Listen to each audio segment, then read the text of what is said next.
All right, and it seems that we are live again. Very good, very good. Okay, so welcome back, the left-handed horrors, left-hand horrors, and welcome back to the audience.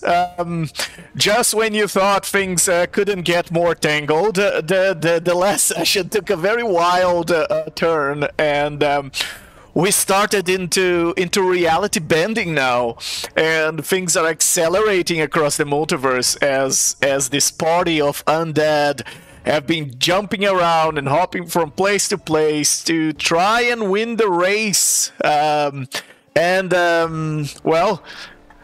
if you guys are familiar with a close race and having two bad options to choose from, that's pretty much the multiverse in D&D's reality right now, as the race to the 7 pieces of the rod continues.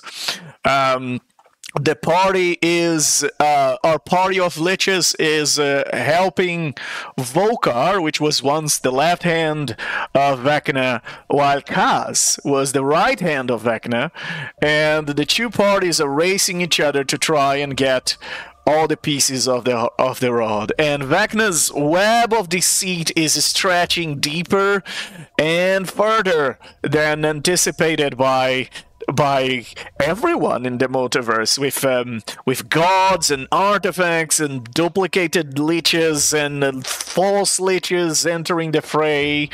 But before we go into a proper recap of this, let's say hello to our protagonists tonight.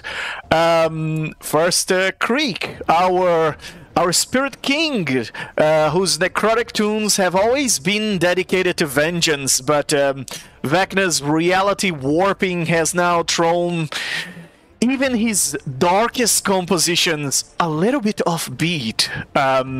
Now with twice the Volkar and twice the Volkar in the chaotic path ahead, Creek's bardic instincts are more vital than ever. Creek, say hello to our audience. Tell us a little bit about how you're feeling tonight. Hey guys, it's me, Creek. Oh, I just need a rest. My bones, I can feel the weight of them after that wish. Oh man, I can barely lift my lyre. I just need a rest. Very good. And then we have Midge, our Lycan Lich, as the Druid of Decay. Midge is here to keep nature's balance intact, particularly the decay part of that balance. And Vecna's Madling is anything but balanced in his vision of the multiverse. Now with the double Volkar, things get a little bit distorted, and indeed, it's putting a little bit of pressure on the party. And with Eberron on the horizon, I guess maybe her spores will soon flourish in a new soil, maybe, Midge? Can you say hello to our audience and tell us a little bit about how you're feeling tonight? Oh, hello, everyone! Happy All Saints Day!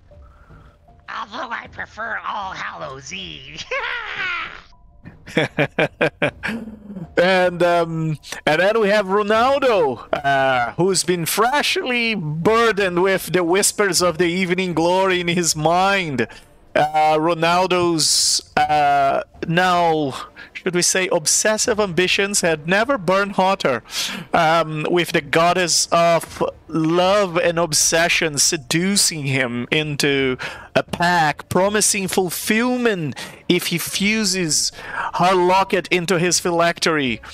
And as Vecna's twisted schemes keep unfolding, Ronaldo can't help but wonder if his own dark devotion might be his trump card.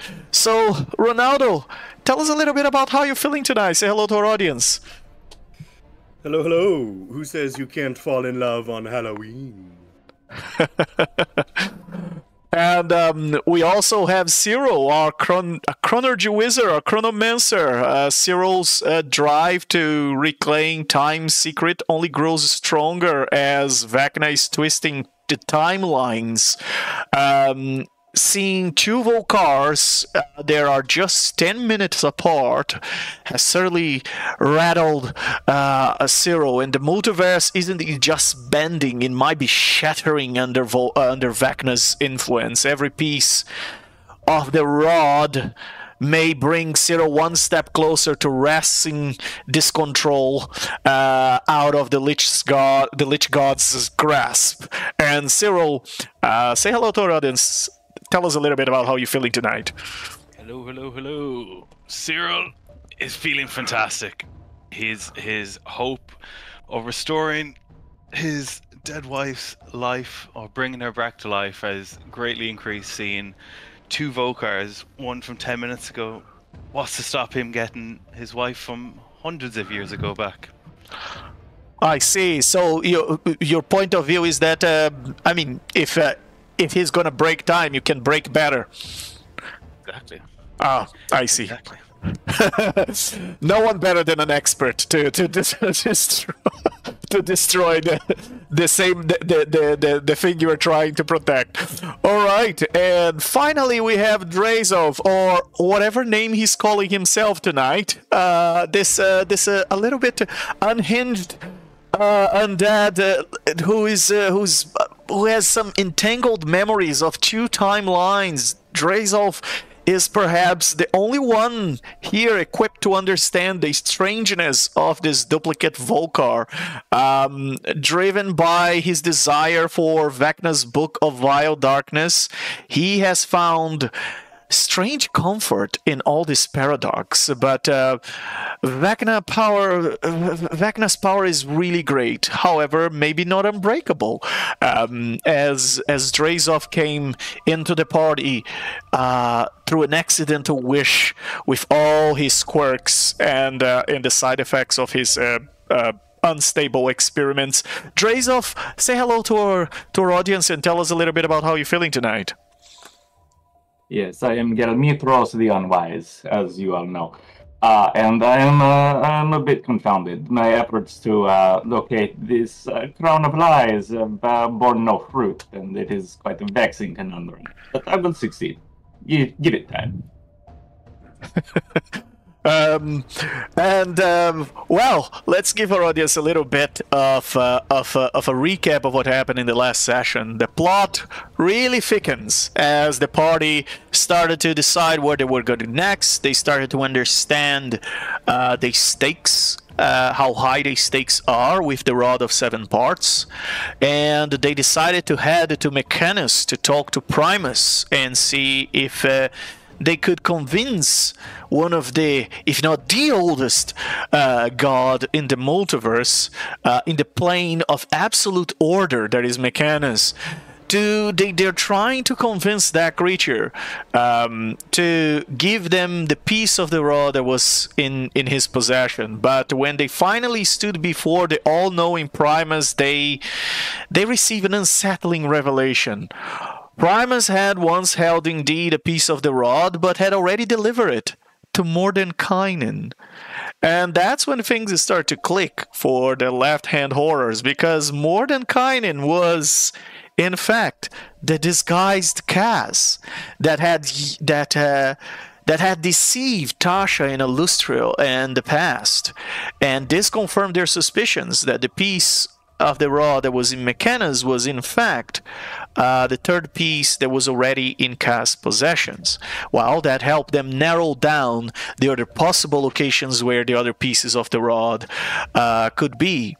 But it also led to a chilling thought. Kaz's deceit, it's likely backed by the divine. That crown of lies, having the ability to deceive a god as huge as Primus, and well, maybe there's a little finger of the god of deception, Cyric himself, as a sort of ally, or maybe even a patron to Kaz.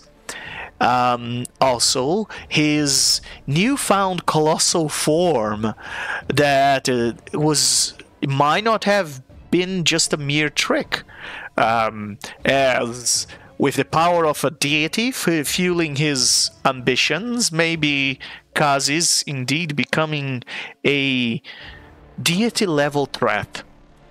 And, well, Vecna's hand in reality is also undoing things as if things were not twisted enough already.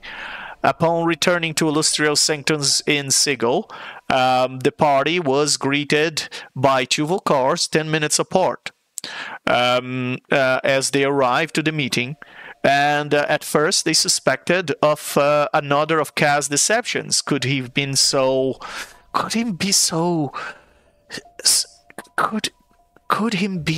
daring to come and try and deceive the party a third time right into their face? But after some intense questioning and a wish from Creek, the party realized that both Volcars were indeed real, and there was some sort of time glitch, likely the hand of Vecna himself distorting the timeline, just as Chronepsis had warned the party back in our very first session or second. Vecna's reshaping of the multiverse has started to manifest, creating apparently echoes of people who should usually exist only once. And but let's not forget that the race continues, and the party decides to head to Eberron, armed with 2 pieces of the rod, while Kaz holds 3. The left-hand horrors have now have a decision to make, with 3 possible locations left for the remaining 2 pieces. They had to gamble, and they set their sights on Eberron, hoping that a strange magic of the world will reveal the next fragment before Kaz reaches it. But to get there, they had to open a portal into the Ethereal Sea, a shifting ghostly expanse that bridges realms, but is quite fraught with peril. It's where you find ghosts and lost souls and immaterial creatures. And is also the place where those who have enough hope will find the Radiant Citadel in the deep, deep part of the Ethereal Sea. But yeah, the party was indeed suspicious that Vecna is very quiet, almost as if he's content to let Kaz and the party clash for the rod. But the silence can also be unnerving, as the party knows that Vecna is orchestrating something really big. Maybe he's pitting the enemies against each other. Maybe Kaz is pitting the party against Vecna. Anyway, the left-hand horrors now have to tread carefully and fast, aware that their moves could be playing directly into their enemies' hands. And on that note, let's see where we're going now. The race to the 7 continue, and the party is heading to the Ethereal Sea.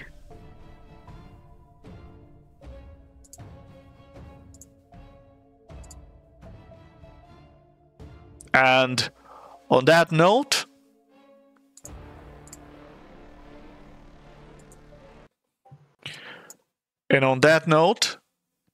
everybody, welcome to this ghostly place that is called the Ethereal Sea, with one Volcar standing in the sanctum and the other one coming to babysit you guys. It seems that this is indeed a plane of etherealness. Volcar, as you arrive here, immediately tells you, "Hey, be very careful around here. These smoky things can become cyclones and throw us far away from each other in random places in the multiverse. So, if a cyclone starts, you really want to get the hell out of here."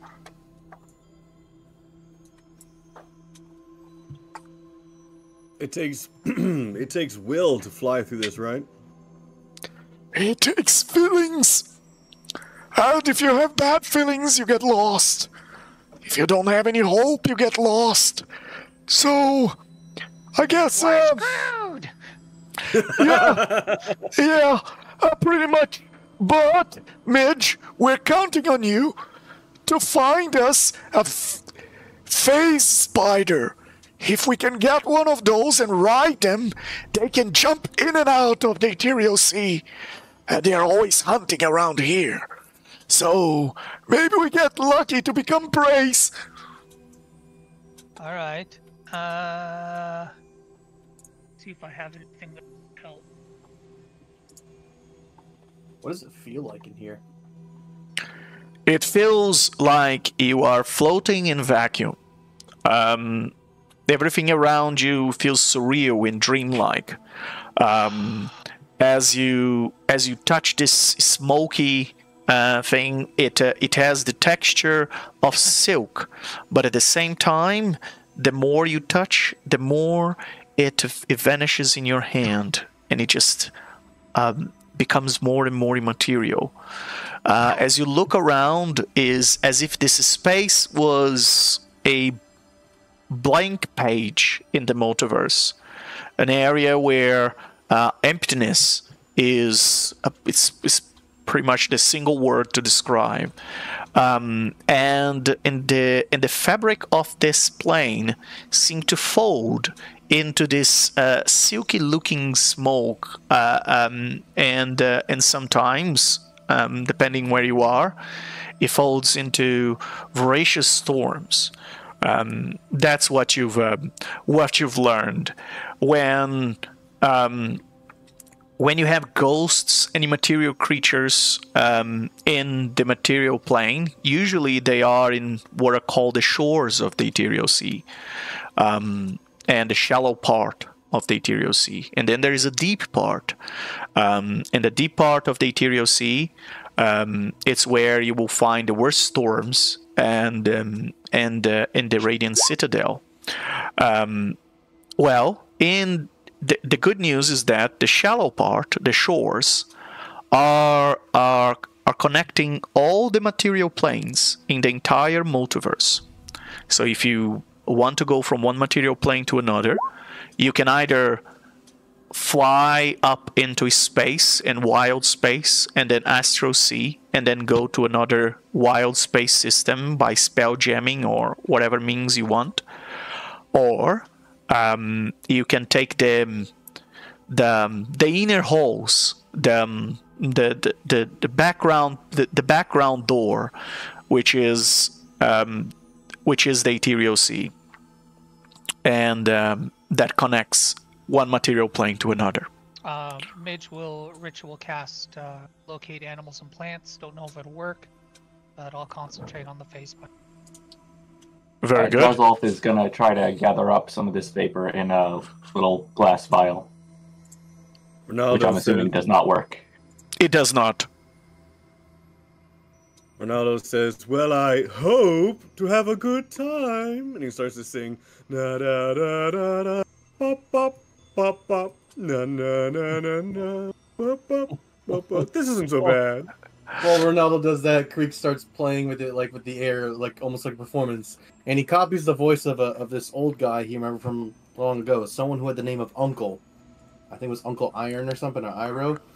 And Creek goes, "Good times become good memories, but bad times become good lessons.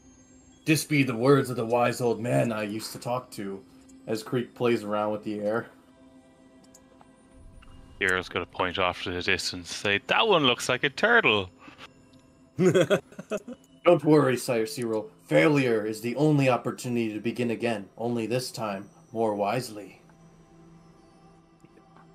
And Hero's just gonna look over and say, "What? What? Are you speaking in rhymes now?" Riddle. There was an old guy when I was playing in my live days. He seemed to be full of wisdom. And this place makes me think of just his random sayings when he talked to me. I see. Maybe his wisdom can wash off on all of us here. Let's see. Creek will think of something. What's something? Oh, I got one. And he uses his actor feat to copy Uncle Iron's voice. In the darkest times, hope is something you give yourself. That is the meaning of inner strength. Well, heck, if this is the Veil of the Dead, we might just find him.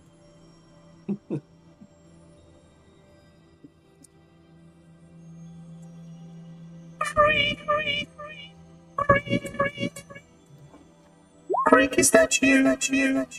Oh, jeez. Do I know which direction Oh, that's is coming from? this your sweetheart? Oh, this is Creek's sweetheart. Creek. Yeah. Yes, and Creek will just go back to his regular voice, not realizing. Who's saying that? If you are hearing things, be careful. There are creatures here that can be deceiving, almost as good as us. Do I see anything within my true sight as I look around? No.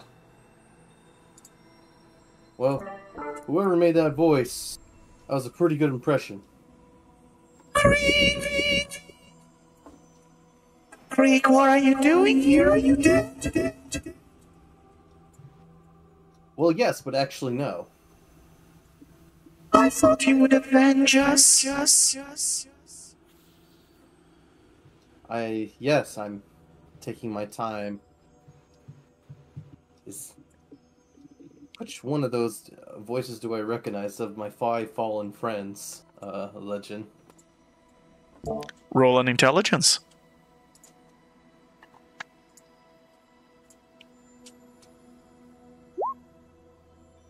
I got no clue. I'm getting old.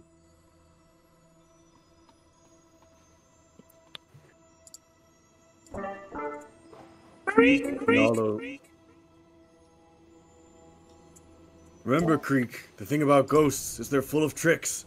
Be careful. These voices may not be who you think they are. You are right. I did sweet talk a ghost before I took her soul. I'm glad she didn't see right through me like I did with her.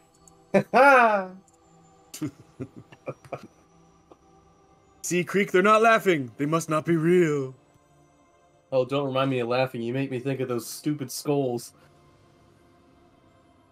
Oh, they don't have a heart, let alone a spine. Wouldn't count on them to get a joke. Yeah. No offense, Yeah. Drazolf. I take no offense. I was not paying attention. I'm going to get some of this vapor. It just may take some time. Somehow, some way. He's been continuing to try and bottle it with ever larger beakers. Creek, the mist near you takes the shape of a familiar creature. Someone you used to know, a friend named Oribella. Somebody that I used to know. Oribella. Oh. Where do I see this? Like right around here? Oribella, oh! That Oribella, oh! Yes, let's say you see her in this location here. I'm gonna put let me put a little token there. But the only thing you see is the face, as if coming behind a sheet, a blank sheet. You can see the face, and the more she approaches, the more the details of the face expression, and the more you can recognize the physiognomy of Oribella. I haven't seen you in centuries. Do you guys see this? As I'm like pointing in this direction. Waiting for you for centuries, Creek. You promised us you would avenge us. Just what have you done? It has been a long and arduous path of the people I've met, and now I've paired up with other liches that have a vengeance against the Whispered One. I don't know how much time it'll take, but I want to fulfill it before I can rest. I'm sorry you've had to wait, you and the others. Do the rest of us... Do the rest of us see this, or is it only Greek that sees it? Everybody sees this. Okay. Major's concentrating. She doesn't see shit. As always, Greek, I got a cold potion on you. You don't care about us. You abandoned us. You forgot about us. I've been here for centuries. I lost track of time. I lost track of who I am. I've lost track of time at one point as well. I thought we all were gonna go our own way, but I did not expect. I had something more prevalent to do back home before I could join you guys. And I didn't know that you would meet your untimely end, all of you. Honestly. Wow, talk about holding a grudge! So you spent centuries here, waiting so that you can just bump into Greek? This encounter is mere serendipity.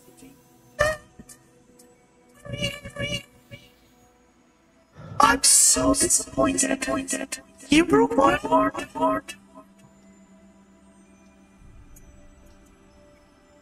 It just... I saw you as an adventurer like everyone else. I couldn't. You guys were all my friends, and that's what I wanted to be. And surely you understood when I explained that. I remember that night. You came to me, and I just couldn't reciprocate.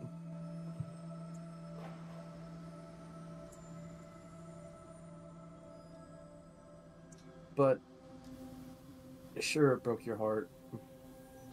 But we got over that. We were nothing for you. You never cared about us. You just used us as an excuse. You used us for your inspiration, for your songs. And once we were gone, you forgot us. If I forgot you guys, then why the hell did I become this monster I am, pursuing this path of revenge? You think I forgot you guys? I'm not even the same person as I look. I don't even look in the mirror anymore. I'm a freaking skeleton. You know all the bad things I've had to do? I've had this sweet talk hundreds of people, thousands of people, for many, many years. Just so I can keep myself going, so I can get back at the Whispered One. I've learned thousands of tales, more than our adventures. And you say I forgot about you guys? Well, look at me. Who I am now is the reason why I always remember you guys. And why I must finish this. Oh, how good for you. How good for you. Good for me? I'm glad we served as the instruments of your motivation, as these swords. How about saving us for once? Aren't you a master? You're dead now. See? Aren't you a powerful monster? You could have wished us past any time, and you never did. Because I'm scared that if I do, it will not work. Especially when you're under the Whispered One. He's so much more powerful than even a wish. From what I've heard. Excuses. And Creek, roll a wisdom save for me.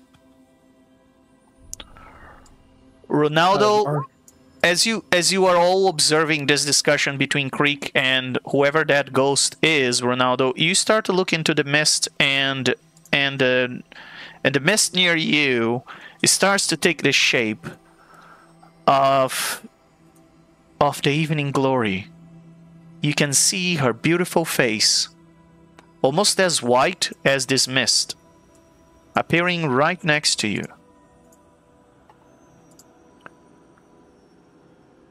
As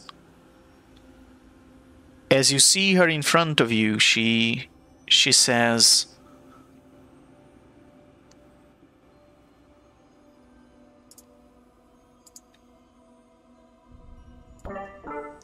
Why have you abandoned my heart? I thought you wanted this world to be preserved. I thought you wanted to have the power to prevent its destruction.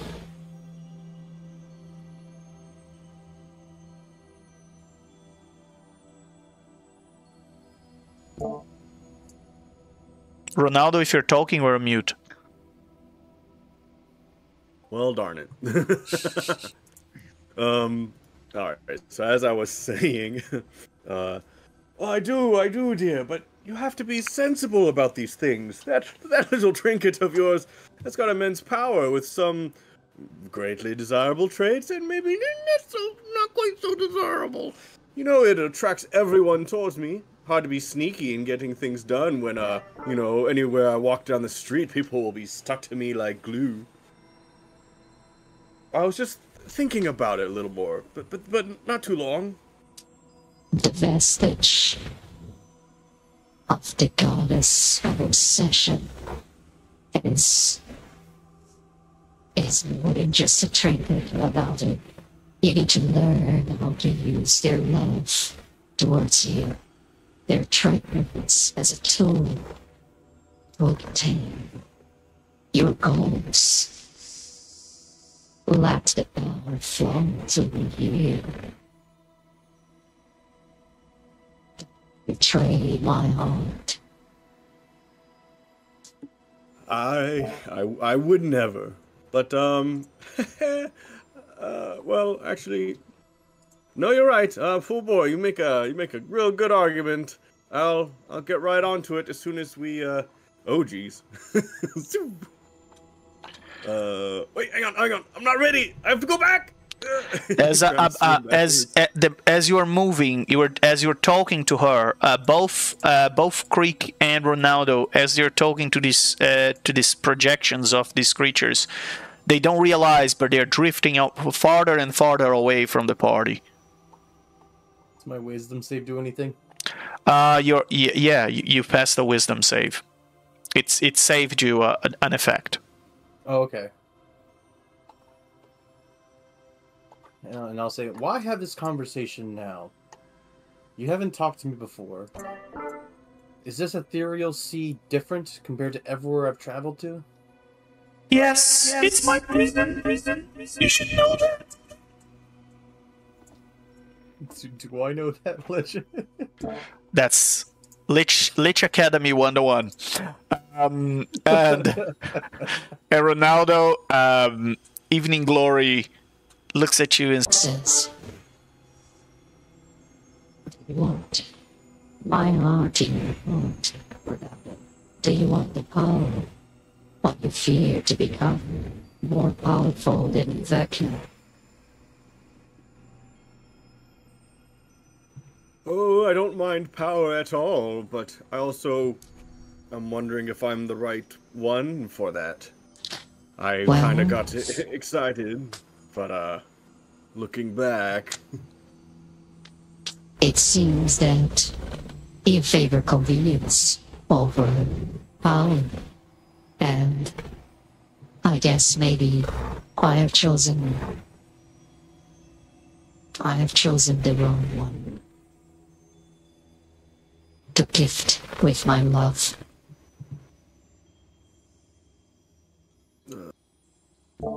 Ronaldo, as she says that, I gotta ask you to do a wisdom save. Yep.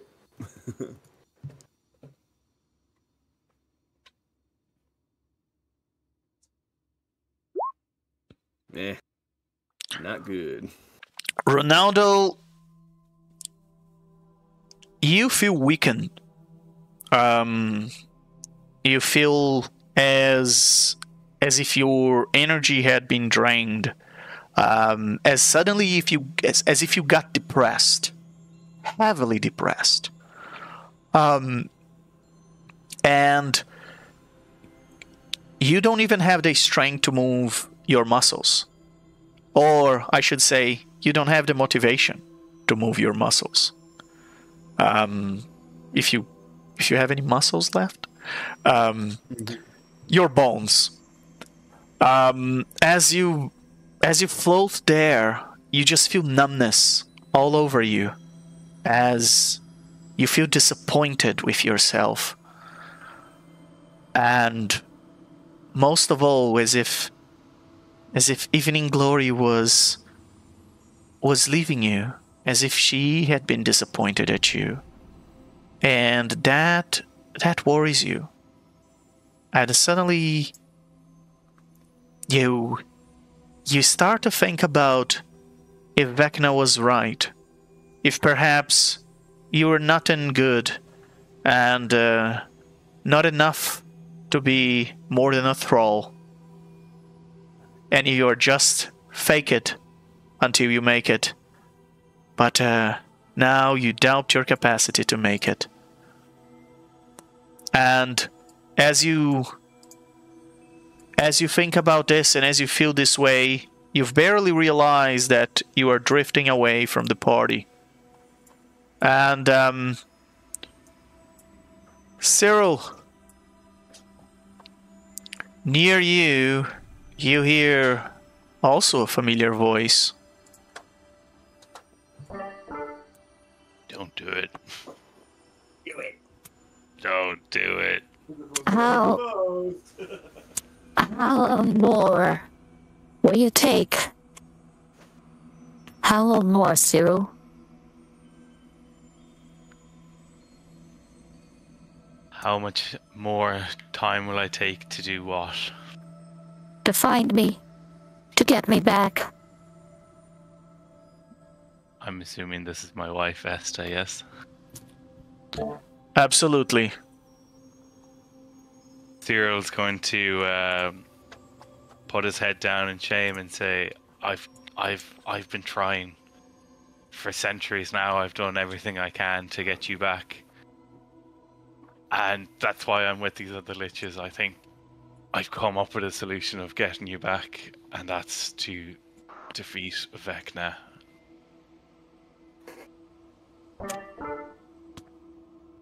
You don't miss me, do you?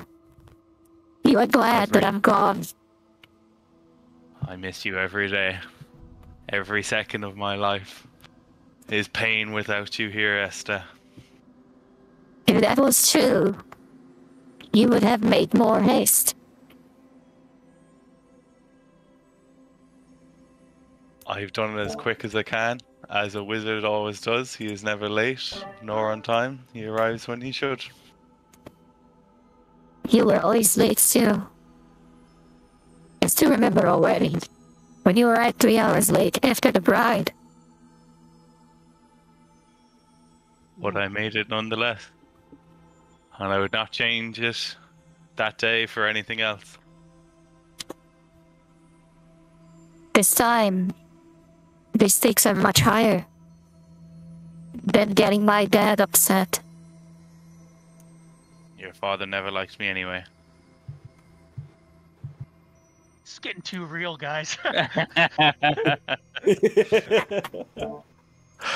And Cyril, as you see her face appearing in the mist near you, as she starts talking to you, and Volkar says, "I've been warning you. This place can fuck up with your mind. If you guys keep paying attention to the mists, you're gonna get in trouble. Look at those two idiots. They're already far away from us. They don't even realize the mist is seducing them." I'm a failure. Go on without me. Why am I having this argument now with you? As you see, as you just see Creek bickering, and you're doing it right in front of these liches too. Not cool. And Creek, you see just one shiny, sparkling tear rolling down the cheek of Oribella as she releases a silent scream and disappears into the mist. As you try to reach out to her, she vanishes. And Cyril, near you, is there the face of your wife, glowing. Asta tells you, If you don't save me fast enough, there won't be anything left to save, Cyril. I know, my dear. I'm going as quick as I can.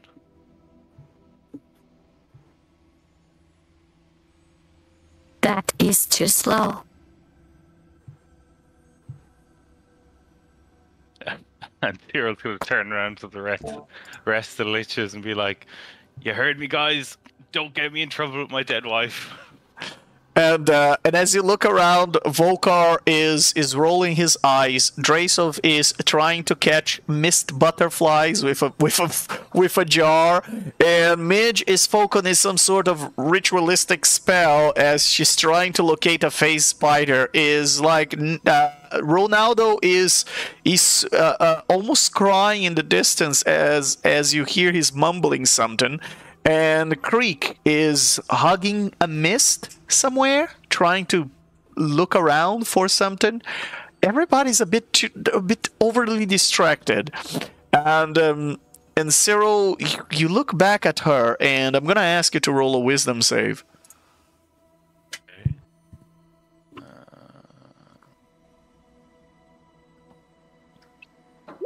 19. The same thing that happened to Ronaldo happens to you. You are drifting towards Esta, and you two are drifting away from the party as you talk. Esta, with a familiar face of disappointment, Cyril. Oh, that's too real, legend.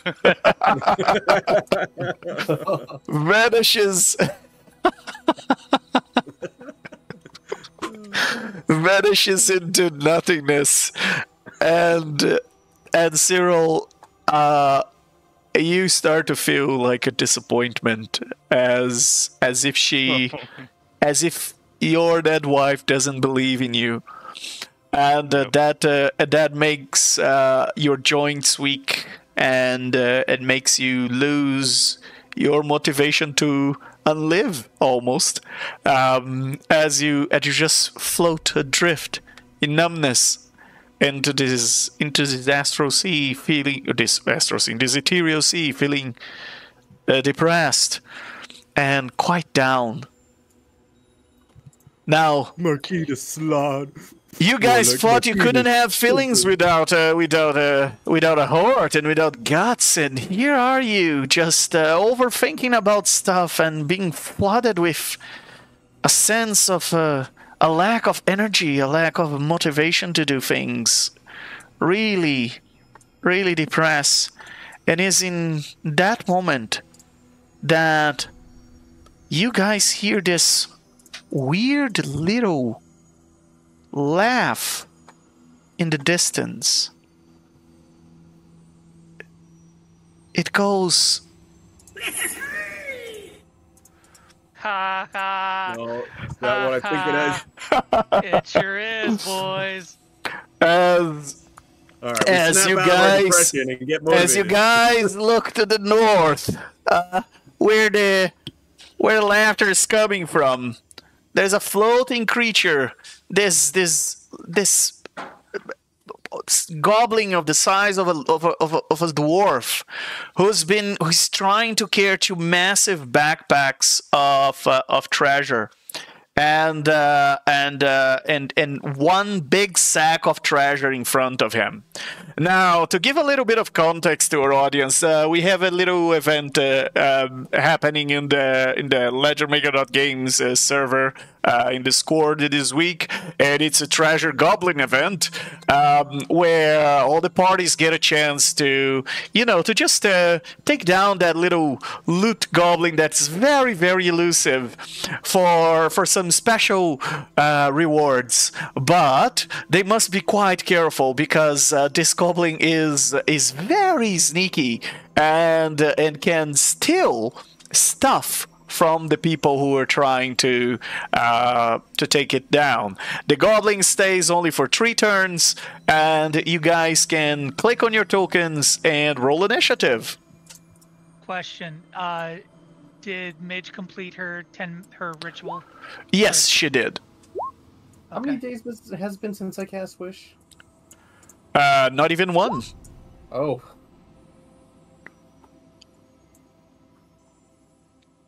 All right, I'm missing Drazov here in the initiative. Creek, look at our initiatives.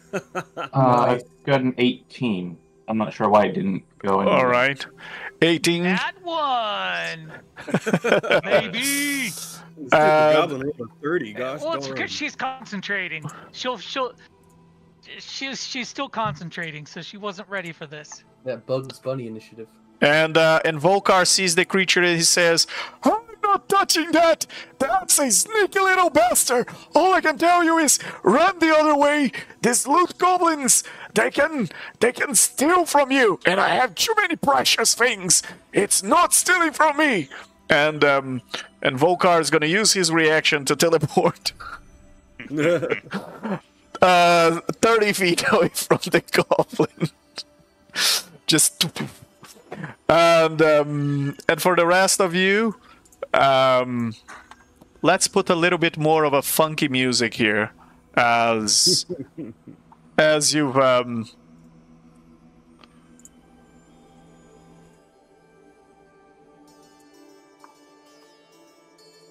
all right. So, it's the turn of the treasure goblin, the creature who, as a bonus action, will teleport 60 feet towards Drazov and Midge. Drazov and Midge, both of you gotta roll a perception check for me. And I have to tell you, you're I'll use my really gonna inspiration. want to pass. Yep. The number to beat is 16. That was easy enough. Use my inspiration. Very good. Oh boy. Nope, no dice. Drazov, how much coin you have on you? 5,294 gold. Please go to the chat and roll a 1d 229. Oh, okay. 94, sorry. 5,294. That's 1d 5,294. Yikes. Alright. Drazov is officially in the poorhouse. All right. So suddenly, Drazov, as you don't understand what this creature is doing as it approaches you, it seems that this treasure goblin almost enchants the gold out of your pouch, and suddenly all your coins starts to fly towards the treasure goblin. As the creature telekinetically attracts your coins inside the sack it carries in front of it, and with that, the treasure goblin gives yet another fun little laugh, and then he dashes for 90 feet. 45 feet here and 45 feet this way. There you go. Towards Ronaldo. All right. Creek, what would you like to do? Actually, Ronaldo, you want to go first? Are you sure? Yeah. Alright, so Ronaldo is going to use his Mind Crystal Heightened to make it so that the next save the Goblin has to roll, he rolls with disadvantage. And he is in range, so Ronaldo is going to cast Hold Person. Very good. He has to make a DC 17 Wisdom save. Very nice. And if it fails, I assume he's charmed. He's incapacitated. Incapacitated. All right. He's paralyzed. Oh, actually, yeah. Hold Person. Okay. Very good. You try to cast that. Unfortunately, Ronaldo, this is not a humanoid. Yeah, I looked it up. Goblins. Goblins are humanoids. This is not your usual goblin. Oh. Okay. You're not expecting that this fancy creature that is traveling the multiverse, stealing from the most powerful creatures in the multiverse, is just a simple goblin humanoid. Were you? There's some big surprises in this stat block for you, Ronaldo. Alright. It doesn't work. Okay, spiritual weapon, I mean... No, that's not worth it.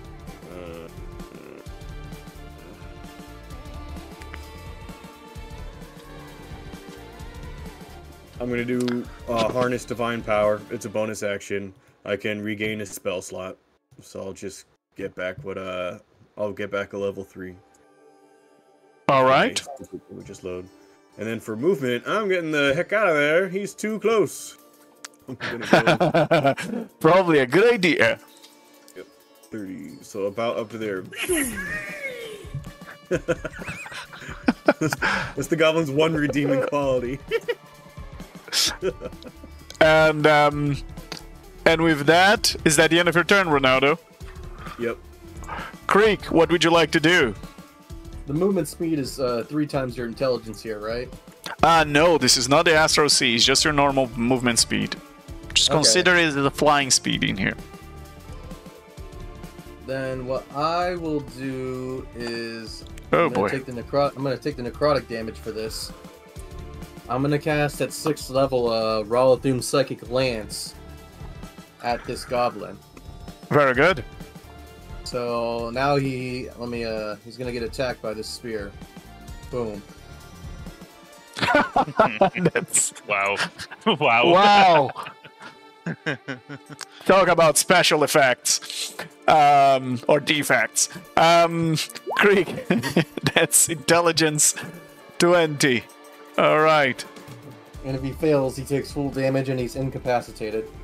Very good. He passed. Alright, so he takes half damage. Very good. And then I will use my movements. I will use a... As a reaction to the damage, the creature teleports 30 feet towards Ronaldo. And Ronaldo, you gotta roll a perception check. And the number to beat is 16 again.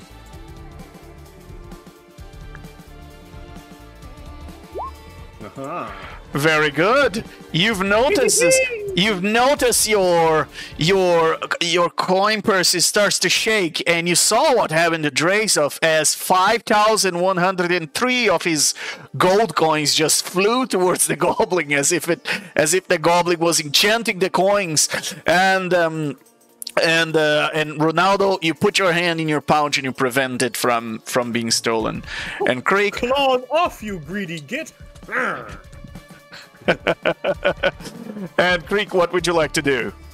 As my bonus action, I'm going to activate a charge of the Shrieking Greaves to add 30 feet to my movement speed and get advantage on dex saves for the next minute. Very good. And I am going to get away from that goblin. Boom! And I'll end my turn over there. Oh, high-level party of liches, and they're afraid of the little thief, loot goblin. Yeah, that's right. You better run. Oh boy. All right. Okay. So with that, Drazov, what would you like to do? All right. So Drazov is gonna move down here next to. Wait, what is that not moving? Yeah, there we go. Gonna move down here next to Vokar. Pull out the scroll of disintegrate that he made last session, and he's going to cast disintegrate. And because it's a scroll that he made with his Master Scrivener tools, it casts at 7th level instead of 6th. And very good. He's gonna yeah, there we go. Very good. Yeah, it's a DC 21 Dex save that Goblin's got to make. And the goblin makes it. Ah. What was the DC? Wait. 21. Oh my gosh. And He's a sneaky little. and that beam of green energy just passes right next to the goblin, and it just steps to the side and avoids the worst. Wait, does he still take damage? No. On a failed save? No. No, okay. Disintegrate is one of those spells that's all or nothing. Ah, that's a bummer. Alright. That is, I think, all he can really do at the moment, because none of his bonus actions are going to be particularly helpful. Yeah, okay. That's going to be his turn then. Very good. And with that, Cyril, what would you like to do? I mean, besides crying. That's pre-action though, so it's okay. It is. I'm gonna move up my 20 feet, and then this is gonna happen every time we move. And I'm going to Misty Step another 30 feet using my spell mastery. That's still not fixed. Oh boy. D&D Beyond abandoned the support for 2014 Wizards as it doesn't fix the drop-down menus in the Wizards character sheet builder page. I was actually able to fix that in the mobile app. For some reason, it doesn't work on the website or whatever, but on the mobile app, you can actually do that. Oh, interesting. Okay, good to know. Good to know. Yeah. And then Cyril's just gonna cast a Crown of Stars. Yeah, just gonna cast a Crown of Stars around himself, level 7. And that's pretty much him done. All right, very good. Midge, what would you like to do? So, you have a concentration token. What is she's? The ritual cast wasn't a concentration spell. Yeah. All right, okay. Go ahead.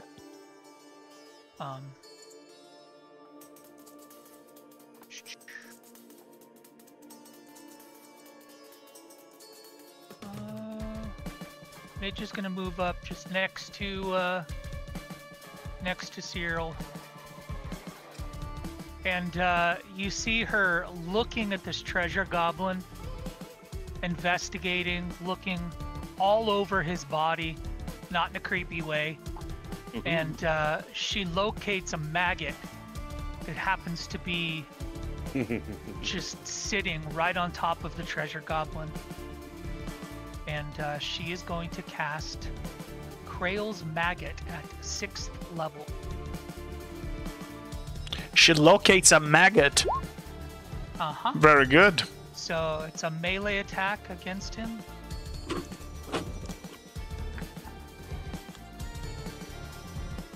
The 17 is probably going to miss. Anyone want to help me out here? Yeah, I'll give you inspiration. Because this will really be good if it hits him. We'll use my inspiration first.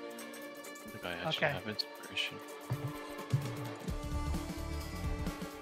Yes. All right. So he now has a maggot that is burrowed into his head, into his brain.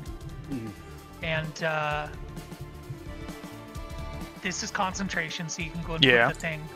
So it initially does whatever I rolled for, 26 necrotic damage. And every turn it stays in him and it deals more damage for a bonus action for me. Here, let me display it in VTT. Nice, dude. So in order for him to get rid of it, he has to attack the maggot, and half of the damage goes to him and half of it goes to the maggot. Very good. So there's a 6-inch long maggot that forms inside a creature of your choice within range and begins to devour the target from within. Oh boy! Make a melee spell attack against your target while in range on a hit. Make a melee spell attack. You made a ranged spell attack. I just used my spell attack modifier. It's 60 foot. The range is 60 feet. All right, and on a hit, the target takes a necrotic damage from the maggot equals to 1d8 plus your spellcasting modifier, which was you rolled a 26. As a bonus action, you can repeat the attack against the target. As an action on your turn, the target can make a melee attack weapon against the maggot with a weapon that deals piercing or slashing damage. The maggot has an AC equal to the spell save, which was... What is your spell save? 19. All right. And if the target hits the maggot, half of the damage goes to the maggot, half of it goes to him. And the maggot has 8 hit points. All right. Very nice spell, Mitch. No, it has 32 hit points. 32 hit points. Plus Excellent. 8, so it has 40 total because it increases with each level, and I did this at 5th level. Very good. So 4 times 8 plus the initial, so it has 40 total. And as the first pain of the maggot hits the goblin, just feels something weird inside of him. He drops a little pile of the treasure he's carrying that just starts to float in the Ethereal Sea, just over there. And the goblin then, as a reaction, teleports 30 feet towards you, Midge. And Midge, you, Drazov, Cyril, Ronaldo, and even Volkar, all of you gotta roll a perception check, and you gotta beat a 19.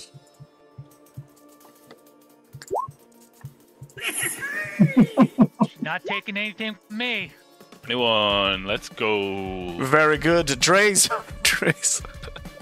Oh, Drazov, do you have any gold left? Do you have 191? Roll 1d191. And let's see, Volkar. No. Oh man! Unbelievable! The amount of coins this creature is stealing from you, Drazov. Another 115 coins. Wow. Oh.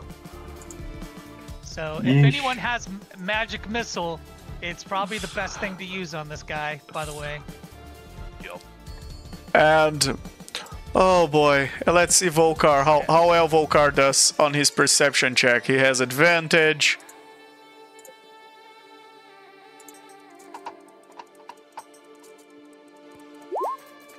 So he rolled with a 24, so he passes.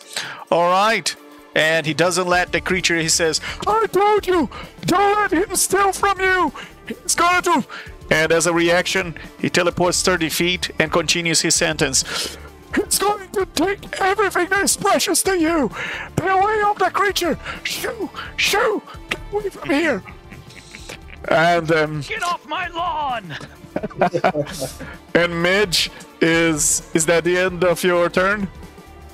Just in case, Mitch will cast Shillelagh so that on her Staff of Withering. Very good. All right. And it's now the turn of the treasure goblin. And all right. And the treasure goblin picks up a precious gem. Beautiful, beautiful precious gem. From within its sack, and it seems that and he's showing to all of you while giving that very trademarked laughter. And well, all of you that are let me see, Drazov, Cyril, Midge, Ronaldo, you all gotta roll a Wisdom 18 save. And this is to avoid the charm condition.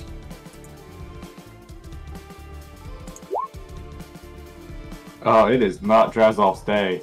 Wait, we're liches. We're immune to charm. We're immune to being Exactly. I was waiting for someone to pick that up. Wait, I what? rolled it anyway. All right, but the treasure goblin doesn't know that, and it tries to cast Insight Greed on all of you.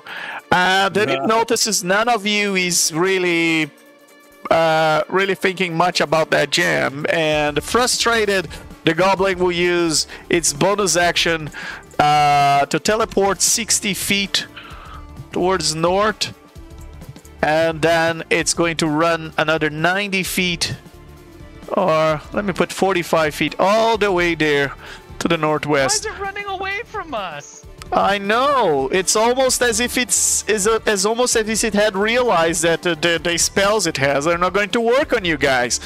And that's the end of the goblin's turn. Ronaldo, what would you like to do? And I should warn, the next turn, the goblin is gone. Yep. How? That's only. That was Midges two only turns. had one turn. Two turns. No, Second Midges round. only had one. This is the Midges second. only had. yeah. Next Yeah, turn so is he the would- last one. Oh. Oh, okay. I was like, Yeah. Midges only had one turn. Okay. Ronaldo, what would you like to do? Yeah.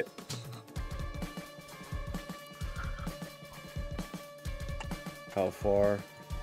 Can't move the map, just for crying out loud. You're Oh. 85 away. If that helps you. Yeah, this is not good.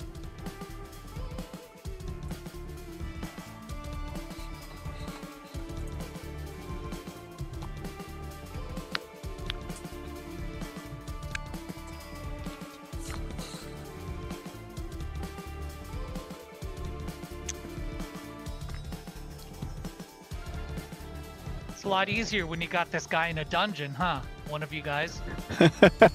Where he can't move 150 feet away from you. He's not Yep. stealing my stuff. He's gonna move 30 feet, and there's a bunch of spells I'd like to do, but he's just not in range. So the best I can do is I have spell slots used up from last session too. Gosh, this stinks.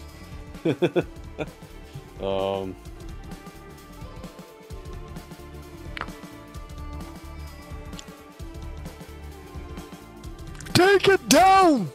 Kill this creature! Or let it run away!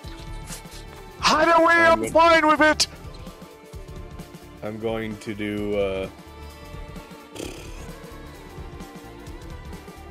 Wall of Fire at 5th level, and it's 120 feet, so it's just going to be from me all the way over to him. Just come here, just going to blast it that way. Alright. And it's a deck save, but I mean, that's all I've got that's in range, so... Alright. He does have disadvantage on saving throws, though. Okay, alright. Let me put a wall of fire Wait, here. the disadvantage on saving throws, did he have that when I tried to disintegrate him earlier? He should have, but I think we all forgot, and I was reading at the same Oh. time, so... Wah, wah. Darn it. Alright, let me put this wall of fire here between you and the goblin.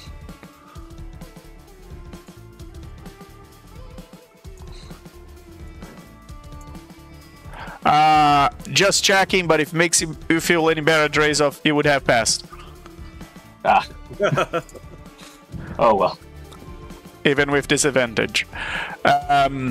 Alright, so the creature gotta roll a dex save, and it passed. Disadvantage.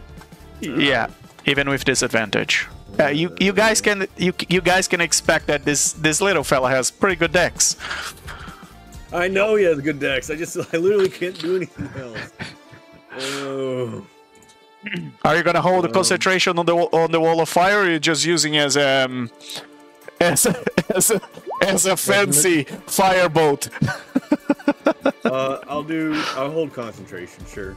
All right. And then And let's see, I should be within 60 feet of him now, or I'm not. So I think this should be. Yeah, I think this should be 60 feet. Do you want the wall of fire to be the full extent of 60 feet? yeah. All right. So let's In put case a you little guys bit get more. closer to me. I'll do spiritual weapon. Why not? All right. Oh gosh, of course I roll low. Well, does a 17 hit? No. Okay. Well, that's my turn. All right. And with that, Creek, what would you like to do? I will, with my faster movement, realizing how terrifying this goblin is. I will go. Somewhere in this multiverse, there is a party of level 3 players that are being very amused about this combat. Then what is the range? Okay, I can still handle this. So, hold on. Let me just put a range here. So this is up to 120 feet. So then, I'm gonna cast Sickening Radiance. Because Very good. Sickening Radiance has a 30-foot radius. So if I go from the furthest point, I can still catch him with this. And so I'll roll my necrotic damage in a second. All right.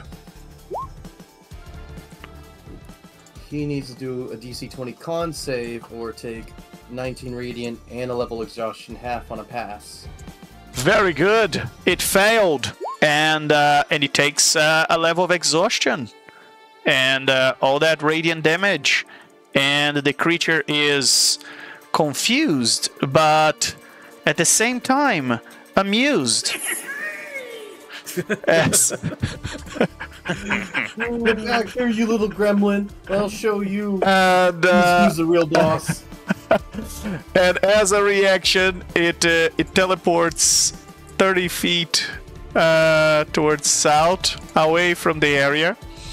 And Ronaldo, you gotta roll a perception check, and the number to beat now is 24. Oh gosh. Oh, and I should say, it did drop another little pile of treasure there, where it I'm gonna was. Use my inspiration.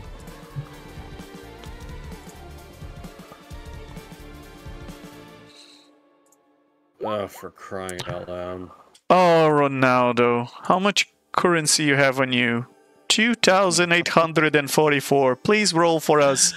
A 1D 2,844. Legend. At least it's How gold, do I do not that again? platinum. R slash. How do I do that again? Just type in. You can roll on Roll20 by just type in /R space 1D 2,844. That should work. 2,844. Yeah, that's it. That's how much gold you have on you. And we're about to determine how much gold you'll lose. How much gold just flies away towards the goblin.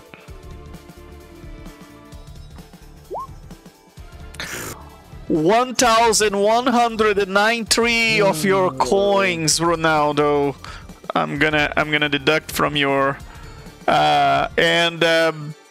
and just like that, they just fly so fast you didn't even realize that the little bastard was just grabbing your coins and filling up his sack with more gold and laughing at you while he doing it. And Creek, what else would you like to do? Oh, I just tell him, get back here, you little gremlin, and that's how I'm gonna end my turn. As I'm like keeping my distance. Very good. Jesus, what would you like to do? Alright, so he's gonna start by moving up to here. I think that's about 30 feet. Yeah, so that's his move action. He draws his failed experiment wand, points it at the goblin, and you'll... And a vibrant blue lightning bolt shoots out at the Goblin, and he's casting that at 4th level, by the way. So, Very good. guessing that's probably not going to work on account of his high dex. Well, the lightning bolt crosses the field, and let's see if the Goblin passes. It does. But it takes half of the damage. And as it takes half of the damage, 2 things happen. One is the Goblin drops a little pile of treasure and it gets a little bit startled by the lightning bolt. The second one is it teleports 30 feet towards south again. And then it gets closer to Ronaldo, and Ronaldo gotta pass that perception check again. And Ronaldo, the number 2. Oh, Ronaldo, the number. You only he rolled a nat 20, so the only way you can pass this is if you roll a nat 20. Oh, okay.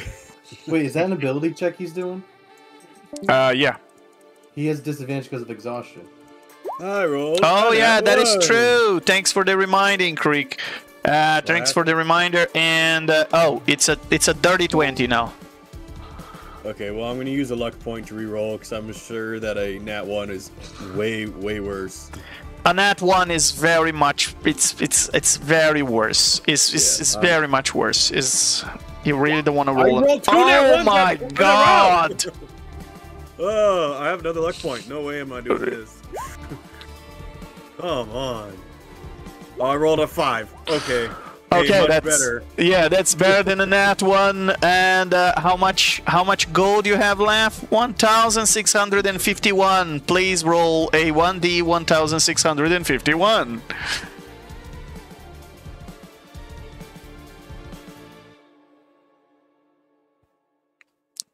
Let's just hope there's more treasure in that pile. Oh boy. All my treasure. Let's just hope there is more coins and more valuables in that treasure than the ones in the 3 little piles. in the 3 little piles. Yeah. Gosh. And you only have 474 gold left now, Ronaldo, as this creature is just stealing, and your coin pouch is a bit lighter. Drazov, what else would you like to do? Drazov is going to burn both of his sorcery points to use Quicken Spell to turn a regular action spell into a bonus action.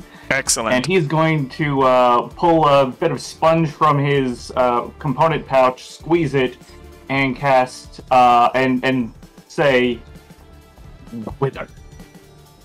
Or Wilt, rather. And he's going to cast Epidelsum's Horrid Wilting. And focus directly on the Goblin. Very good. Very good.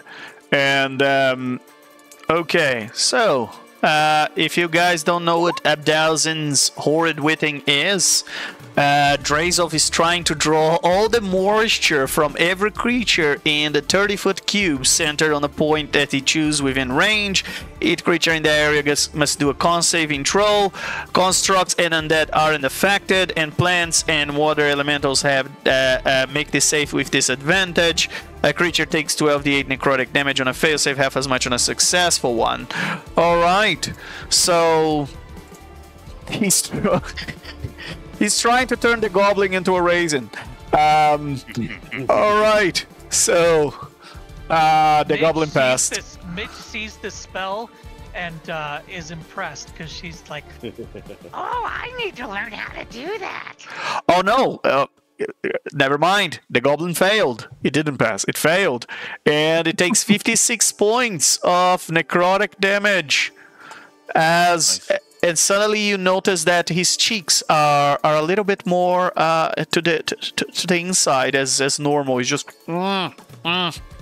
his face is skinnier than usual. He doesn't have those nice cheeks as he had at the start, but he can still laugh.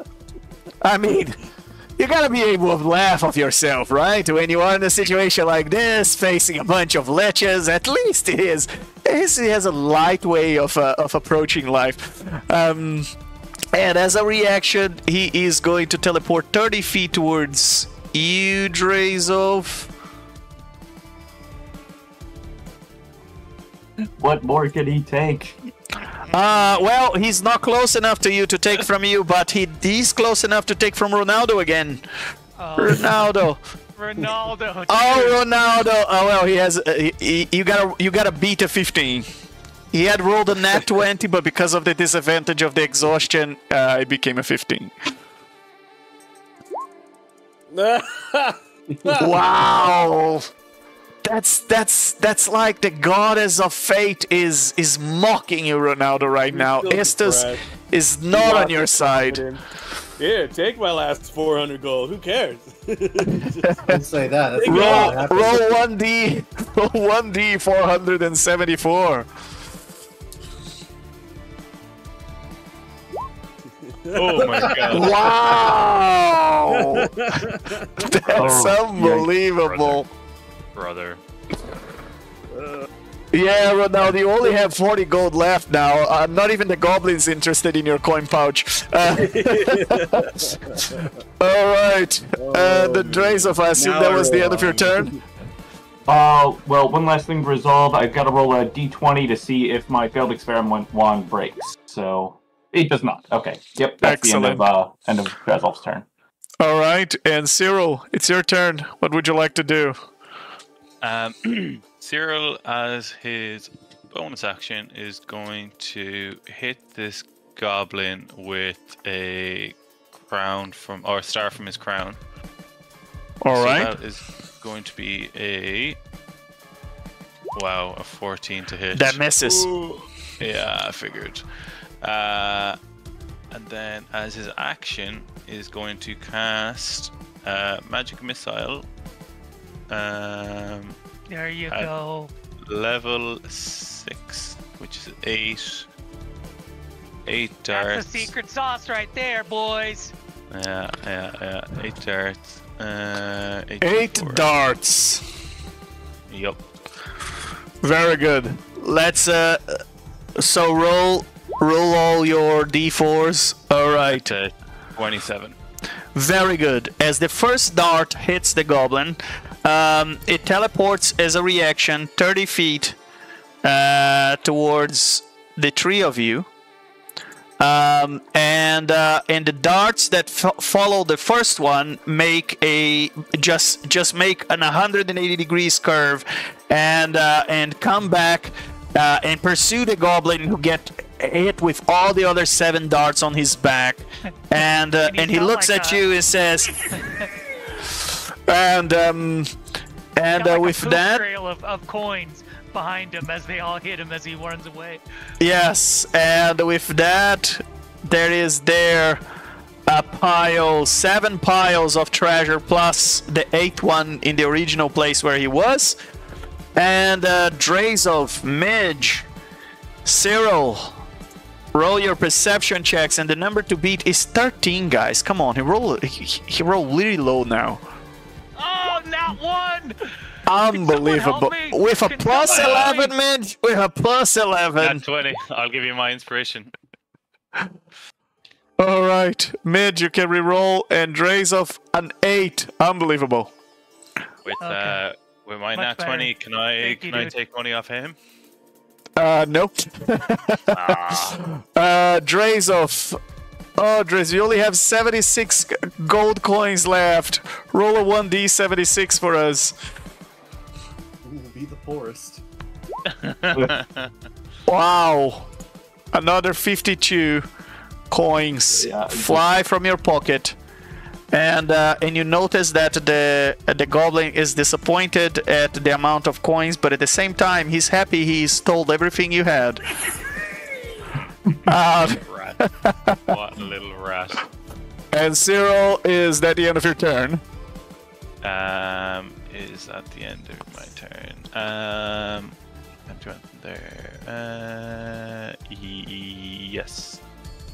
Very good. I'm just gonna. Ah, no, it's fine. Yeah, I'm done. And Midge, what would you like to do? Well, first thing, we're going to bonus action. That little maggot is going to burrow into his skull a little bit more. Oh wow! And the goblin has no idea what's going on, and it drops another pile of treasure as its eyes So cross, he and he takes 30 damage from the maggot. excellent. That's my bonus action. Then with my action,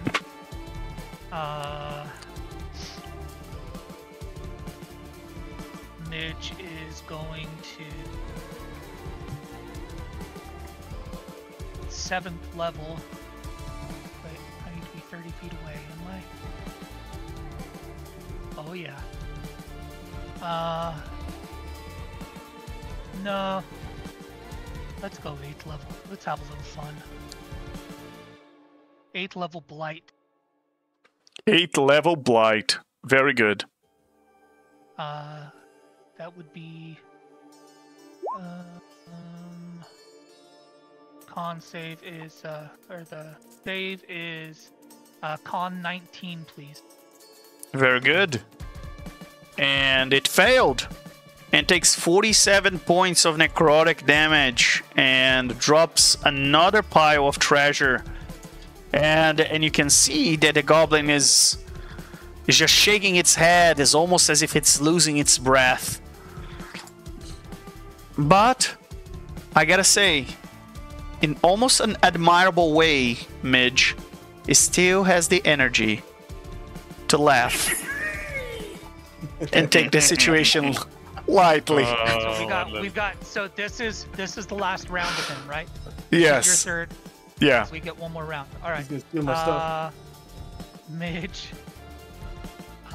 Midge is going to back up just a bit. Sorry. And that'll complete my turn. Very good. And it's now the turn of the goblin. And the creature, realizing that there's something eating its brain, is going to cast Dispel Magic on itself. And that won't do it. It only has to be a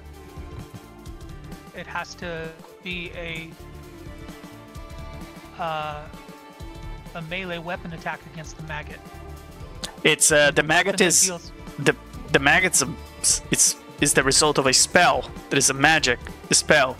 So Dispel Magic would dispel that. Interesting. It would dispel the effect of magic. I thought the only way. Okay, that's fair. And with that, it starts to see straight again. You see his eyes are not crossing anymore, and it shakes its head. And that was his action. As a bonus action, is going to teleport 60 feet. Still caused him to use his action, so it was still for action economy. It was still good. Yeah, absolutely. And then it's going to use its movement 45 feet towards south, as you now realize that the goblin is indeed running away from you. He's done. And Ronaldo, what would you like to do? –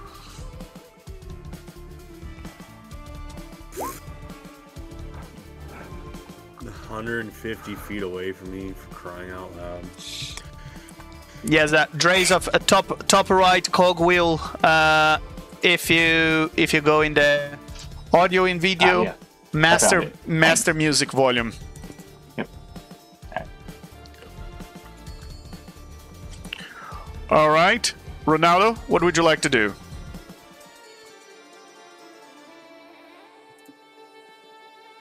Hang on. It's interesting. I don't hear anything. Sorry, Yeah, my computer's being slow. Just give me a The second. music. That's interesting. That's all right. Nothing's coming at all. I hear the music. Your setting's supposed to be really low.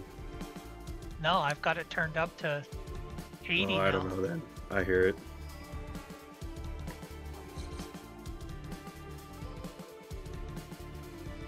And let's show the audience where the goblin. I have to zoom out just to show the goblin. It's very far to the south. There's the goblin over there. Yep, well, there's really not much I can do, so I'm just gonna fuck it. I'm gonna go my little 30 feet, like over here, thereabouts, which should still put me at 120 from him. Yeah. There we go. And I'm simply gonna do my 120-foot Kraken's Impaling Lightning. Oh, no, wait, it's a dex save, hang on. He has disadvantage, so there's that. Never mind. I don't want to use dex. I'm going to instead, if my stupid page would just load already. Stellar bodies at 9th level. Repeat that. Stellar bodies. Yeah. All right. Crown of stars, and that's I have to do a melee ranged attack, I believe, or I mean a spell attack. Let me see. All right. You create two small stars that orbit you. They twinkle pleasantly, shedding dim light in a 10-foot radius centered on you. What level did you cast? It's probably more 9th. stars. 9th level. Okay. Yep. When you cast this spell, using spell slot about 4th level, you may create 1 additional star, so that's 5, so a total of 7 stars. The stars protect you. If a creature within 5 feet of you hits you with a melee attack, they must make a wisdom saving throw or take 1d8 radiant damage for each star orbiting you. Once per round, on your turn, you may use your action to cause a star to streak toward an enemy, expanding it as it explodes in a blinding flash. Make a ranged spell attack. A 19 is not gonna hit, and the creature gotta do a con saving throw to prevent being blinded. I'd hit it with a 17 earlier. No. Huh. Alright, well, I'll use my very last luck point. Oh, God. One last spell attack. Let's go. Alright, dirty. That hits. Okay, well, and then he takes his measly, what is it, 26 damage. Alright. That's the best I could do. It takes 26 damage. It drops a pile of treasure. And you gotta roll a con save, right? What is the DC? 18? 17. 17. Alright. It failed. And it's blinded. Excellent. Alright. Wow, the good thing about having this creature blinded is that it can steal from you if it's blinded. There you go. Very good. Very good, Ronaldo. Is that the end of your turn? I'm simply gonna use my thing to get the spell back. Harness divine power. I'll get a level 2 spell slot back. That's all. Then my turn's done. All right. Oh boy.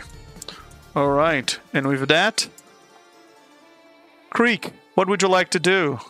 Oh, Creek, where are you? All the way to the other side of the map. Let's zoom out. In the corner. Wow, Creek, you are all the way up there. I'm not letting them steal my stuff. Could actually someone switch turns with me? I'm getting my Wi-Fi back on. All right. Who wants to take the turn? I can take it. All right. Cyril, what would you like to do? Cyril's going to look to his right and look at all of the loot and just go, I wonder, and cast magic missile again. Level 4. Fantastic. Yeah, Very good. And that is for 6. 64. So that is 22. Wow, that's nearly as much damage as the last. So that was 6 darts.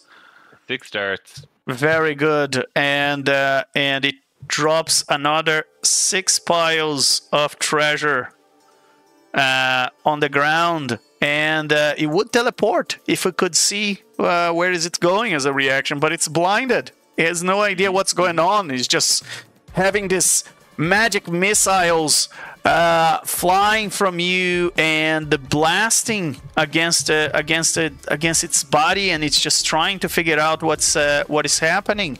It is just six magic missiles. All right. And what else would you like to do? And I'm gonna use my meta magic points to do magic missile once again. All right. For 6 more darts. Guys, Oh, we're boy. getting some money out of this. Okay, I gotta make some profit. Yep. So Yeah, I that's don't think we're gonna kill him because we didn't have him trapped 20. like some other people did. 8. 6. All right. So another 6 darts fly, magical darts fly and explode on the goblin, and it drops even more treasure on the ground. So clumsy. What a silly Billy, eh? Yeah. And then Cyril's just gonna move up his massive 20 feet, which on this map is really not a huge amount. Just there. That's it. That's Cyril done. All right. And Drazov, what would you like to do? All right, so let me just check the distance here. So that's 30 feet there. There's 30 feet, and from there it is. Yeah, okay. So he's gonna move 30 feet, Misty Step for another 30 feet as a bonus action, and then raise his withered, bony finger, point directly at the goblin, and go, "Ow!" And with that, he is casting Finger of Death. Very good.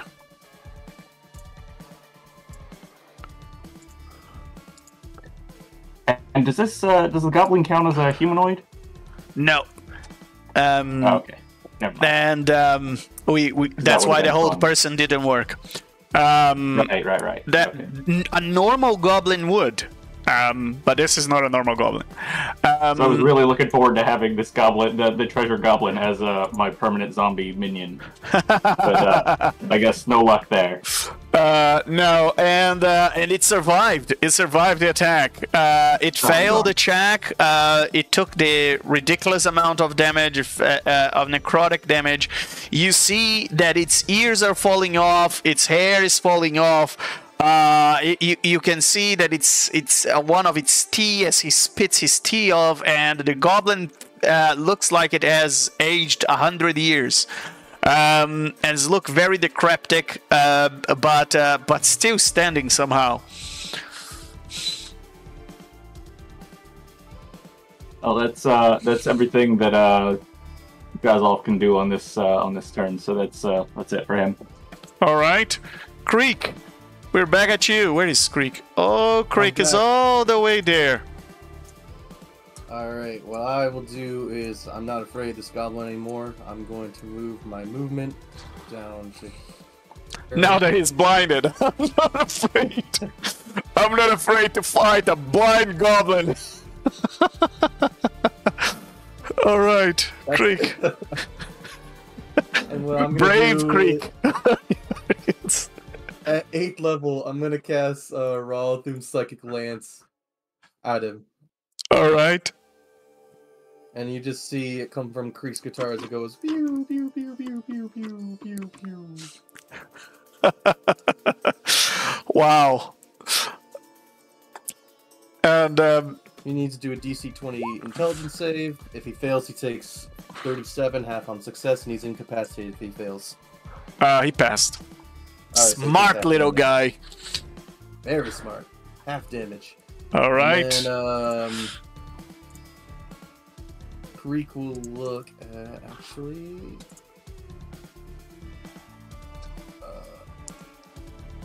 I'm gonna Bardic Inspiration Midge. Very good. Sweet. Okay.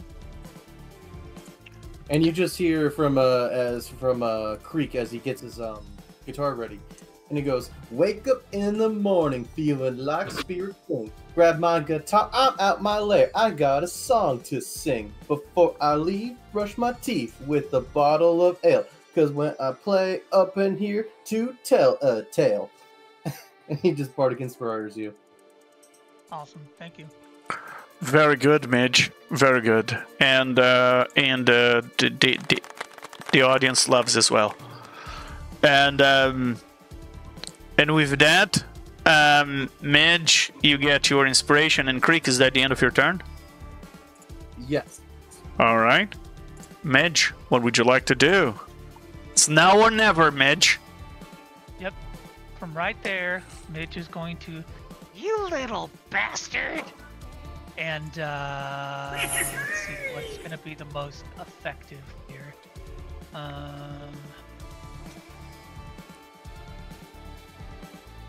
She's going to, at 9th level, yeah, you heard it,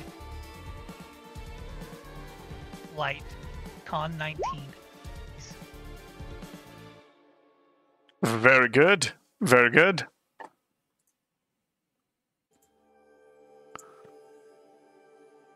And the goblin passed with a 21. And it drops yet another pile of treasure on the ground. And somehow, Midge, you see the skin of this goblin falling off of its Come on. as the goblin, it's looking like a zombie goblin now, and you can see that it's dizzy and it's laughing, but it's almost like without energy now, and you can sense that it can barely carry the treasure that you guys made lighter. What else would you like to do, Midge? I mean, if I had, God, if it was 30 feet away from me, guys, I could, I just don't have enough movement. Yeah, Grim Harvest would be so good right now. If it was closer to me, I could have got that 65 as well. So annoying. Yeah,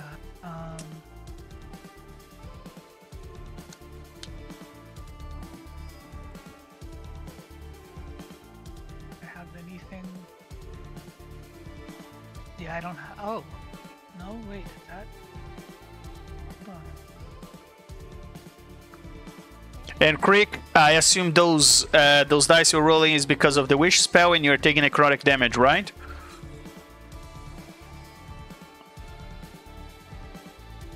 Creek, if you're replying to this, you are probably on mute. My weapon cut out again. Sorry, what was that? I assume the d10s you're rolling is for the necrotic damage. Yes, for all the spells I've been applying the damage to my health. All right, and you're applying directly on your token already? Yes. Okay, all right. If I'm not mistaken, your resistance doesn't apply here for this sort of... That's correct. I have not incorporated my resistance to any of that. All right, okay. Midge? Yeah, I don't have anything else I can do that. I'm too far away, so bonus action or movement will not do anything. So that's gonna be it. He's gonna disappear. I was hoping. And the treasure goblin, dizzy as he is, behind him you see a rift opening in space, and the treasure goblin, in its terrible shape, is still somehow muster the willpower to tell you guys,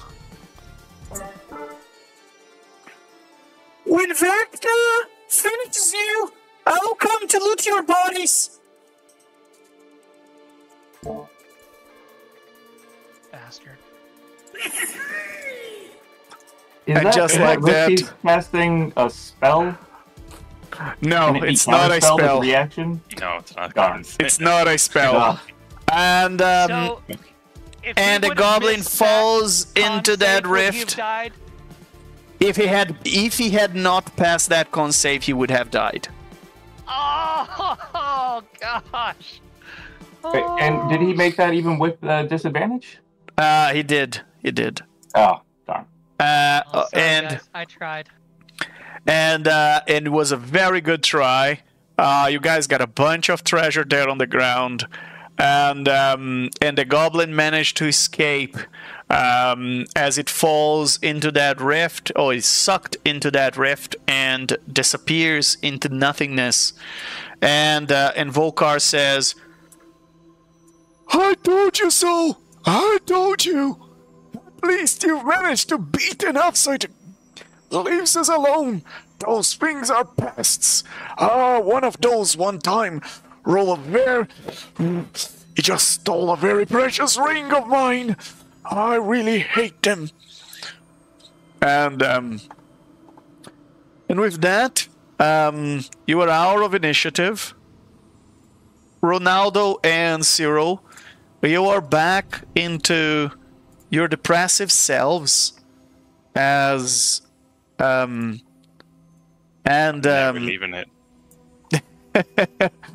as you remember the sad conversations you have and the disappointment of your respective entanglements, and well, it's now a good time for us and the audience to play Who Is That Demon Lord? As we take a 10-minute break. And 10-minute-ish break, and we'll be back shortly, everybody. Perfect.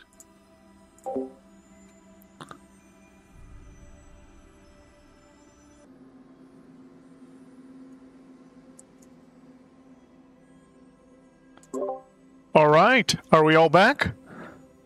Yep. Yep. And no, I'm good, bro. Okay, very good.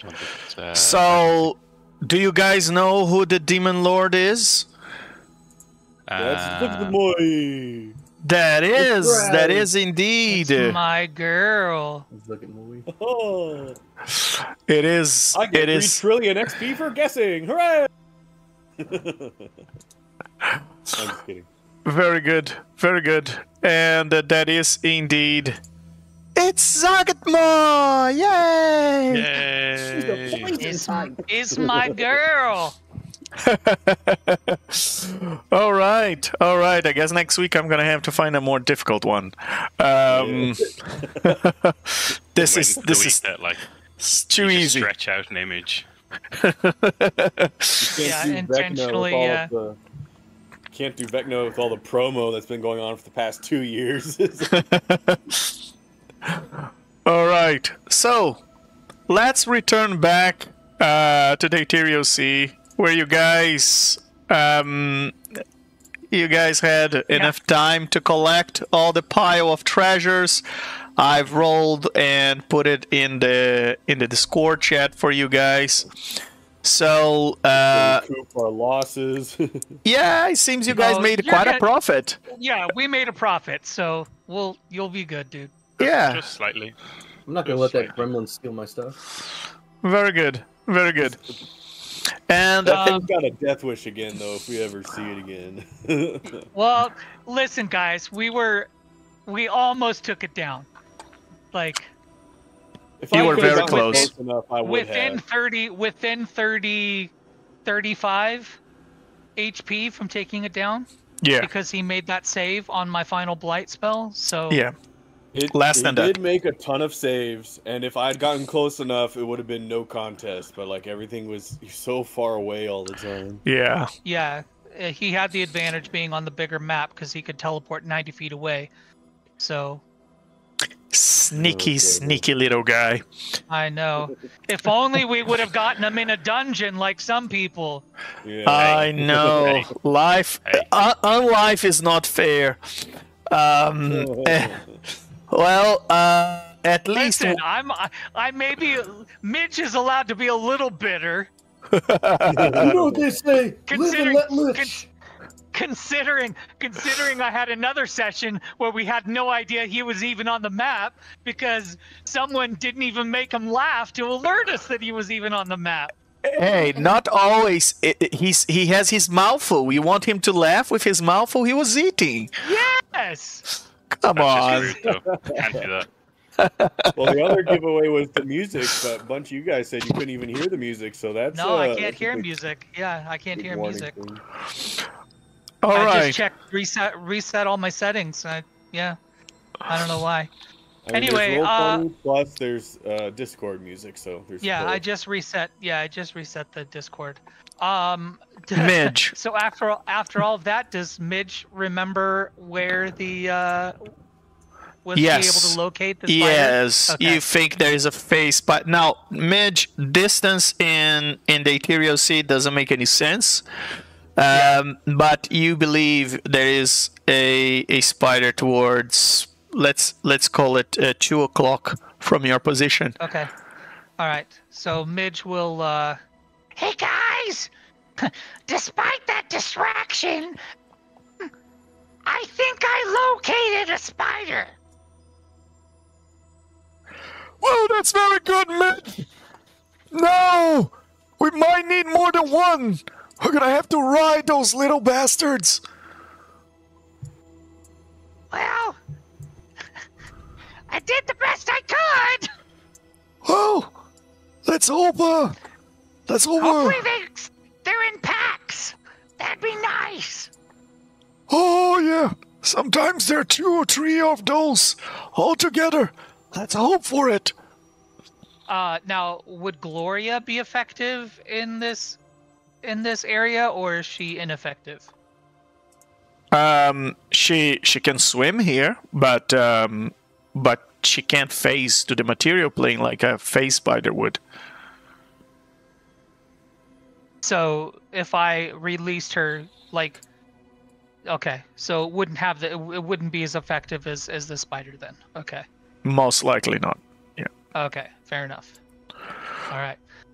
Well, Midge will point in the direction. Follow me. And she'll start heading the direction we need to go. And as you all start heading to the northeast, let me bring you to where you go next. This. Oh goodness, this is dreary. And It's beautiful art. And yet another area where the mist seems to be tricky. There is this. It's almost like veils, several infinite layers of veils into this mist. And as you approach this area, Midge, you feel like the spiders were just over there, just right there in the center. Sorry, I wasn't looking. Okay, right around here. Yeah. All right. And where did they go? I don't know. I won't ritual cast, but then I'll cast it again. But not ritually, so it's not going to take much time. Okay. Let me find the spell. Wait, where is it? Speak with animals. Locate. Second level. Here we go. So not ritually. I'll just cast it straight up. Very good.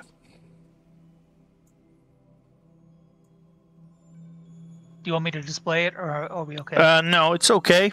As you cast a spell, Midge, see if you can tell the party where they are. Guys, they're surrounding me. Whoa. Oh, There's one right there. There's one right there. And there's one right there. And you can all click on your tokens and roll initiative. What? I thought. Okay. All right. Okay. You gotta tame them, Mitch! You are our druid! Come on, make yourself useful! You still got the inspiration to give you. I found these stupid things! Oh, if you call them stupid, they're not gonna like you. Let's hope they're not smart enough to understand you. Well, I did the best I could! Oh gosh. Oh boy. And the bickering between the two. Alright. And voila. I don't have animal friendship. I speak with animals. Okay. Maybe you can Anyone wanna speak with them. Anyone want to trade to try and let Midge talk to them first? Do you still have my bardic inspiration, or is 10 minutes have passed? That's up to legend, but I never used it. Yeah, I used to have it. Okay. You guys want to let me try to talk to them first? Anyone willing to trade? Yeah, I'll trade with you. I got faith in you. First. Oh, well, the spider gets first, but Creek, yeah, if you'll let me trade with you. Let's see what the spiders do. What the spider does, and then we'll figure it out.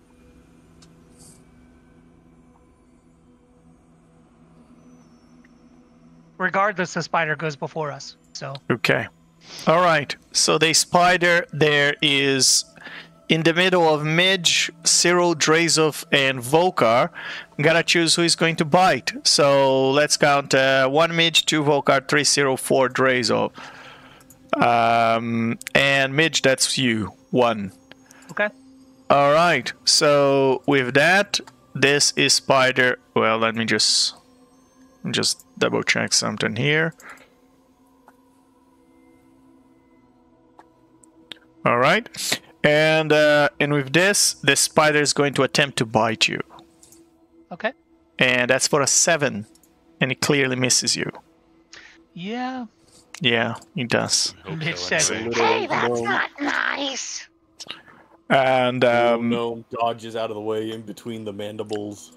And Volkar says, "Don't kill them! We need them as a mount! We gotta tame them, not kill them!" What if we just hurt them just a little bit? Don't be dumb! No, if you get aggressive, it's gonna make my job a lot harder! And Creek, what would you like to do? I'll give it to Midge. All right. All right. So I will cast Speak with Animals. Very good. What would you like to say to them? Beautiful friend, we mean you no harm. We actually are looking for your help. And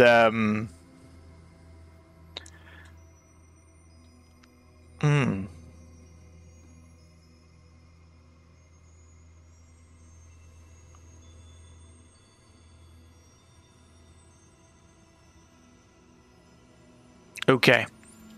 And the spider replies to you. What do you want from us? We just need some transport, and then we'll leave you alone.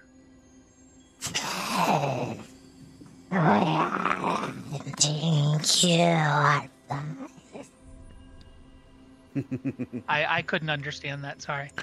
We are hunting your flies. Well, if it's flies you want, I can give you some flies if you leave us alone. Midge, roll persuasion.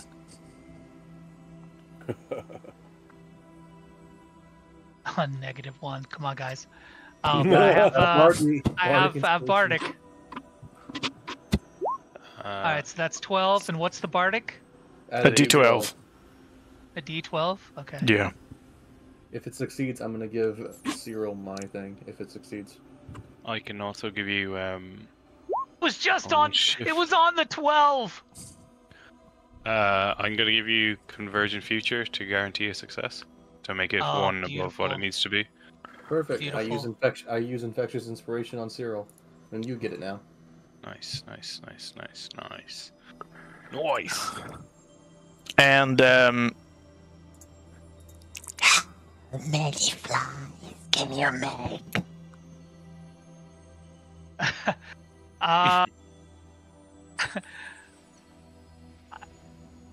If this is role playing, will you allow me to cast Insect Plague? Because that's 2 actions. Sure. Okay. Then I will cast. Let me find where. That's a harmful spell, though. Insect Plague? Yeah, isn't it? Yeah. I mean, it can be. No, Insect Plague. No, not Infestation. I was going to do Insect Plague because that does even more. But if you allow me to do Infestation, then I will. So Insect Plague is going to bring a swarm of biting locusts that will attack the spiders. All right, I'll just do Infestation then. That's a cantrip. Yeah. And just present just a whole bunch of as many as you'll allow me, just a big circle right there. All right. And the 2 spiders there nearby start to attack the swarm, and they start to eat the flies you're creating. And Mitch says, I can do this the entire ride. As long as you let us travel, I can continually put flies in your face. Well, Midge, now you can roll persuasion with advantage. I can't give you a thing here because we're in initiative as well, by the way. So you need to do a good roll here. You have advantage. Yeah. No. And they say Mitch has a -1 modifier on charisma, guys. Ooh, okay. Does anyone have inspiration? I'd help if I could. I'd help if I could too.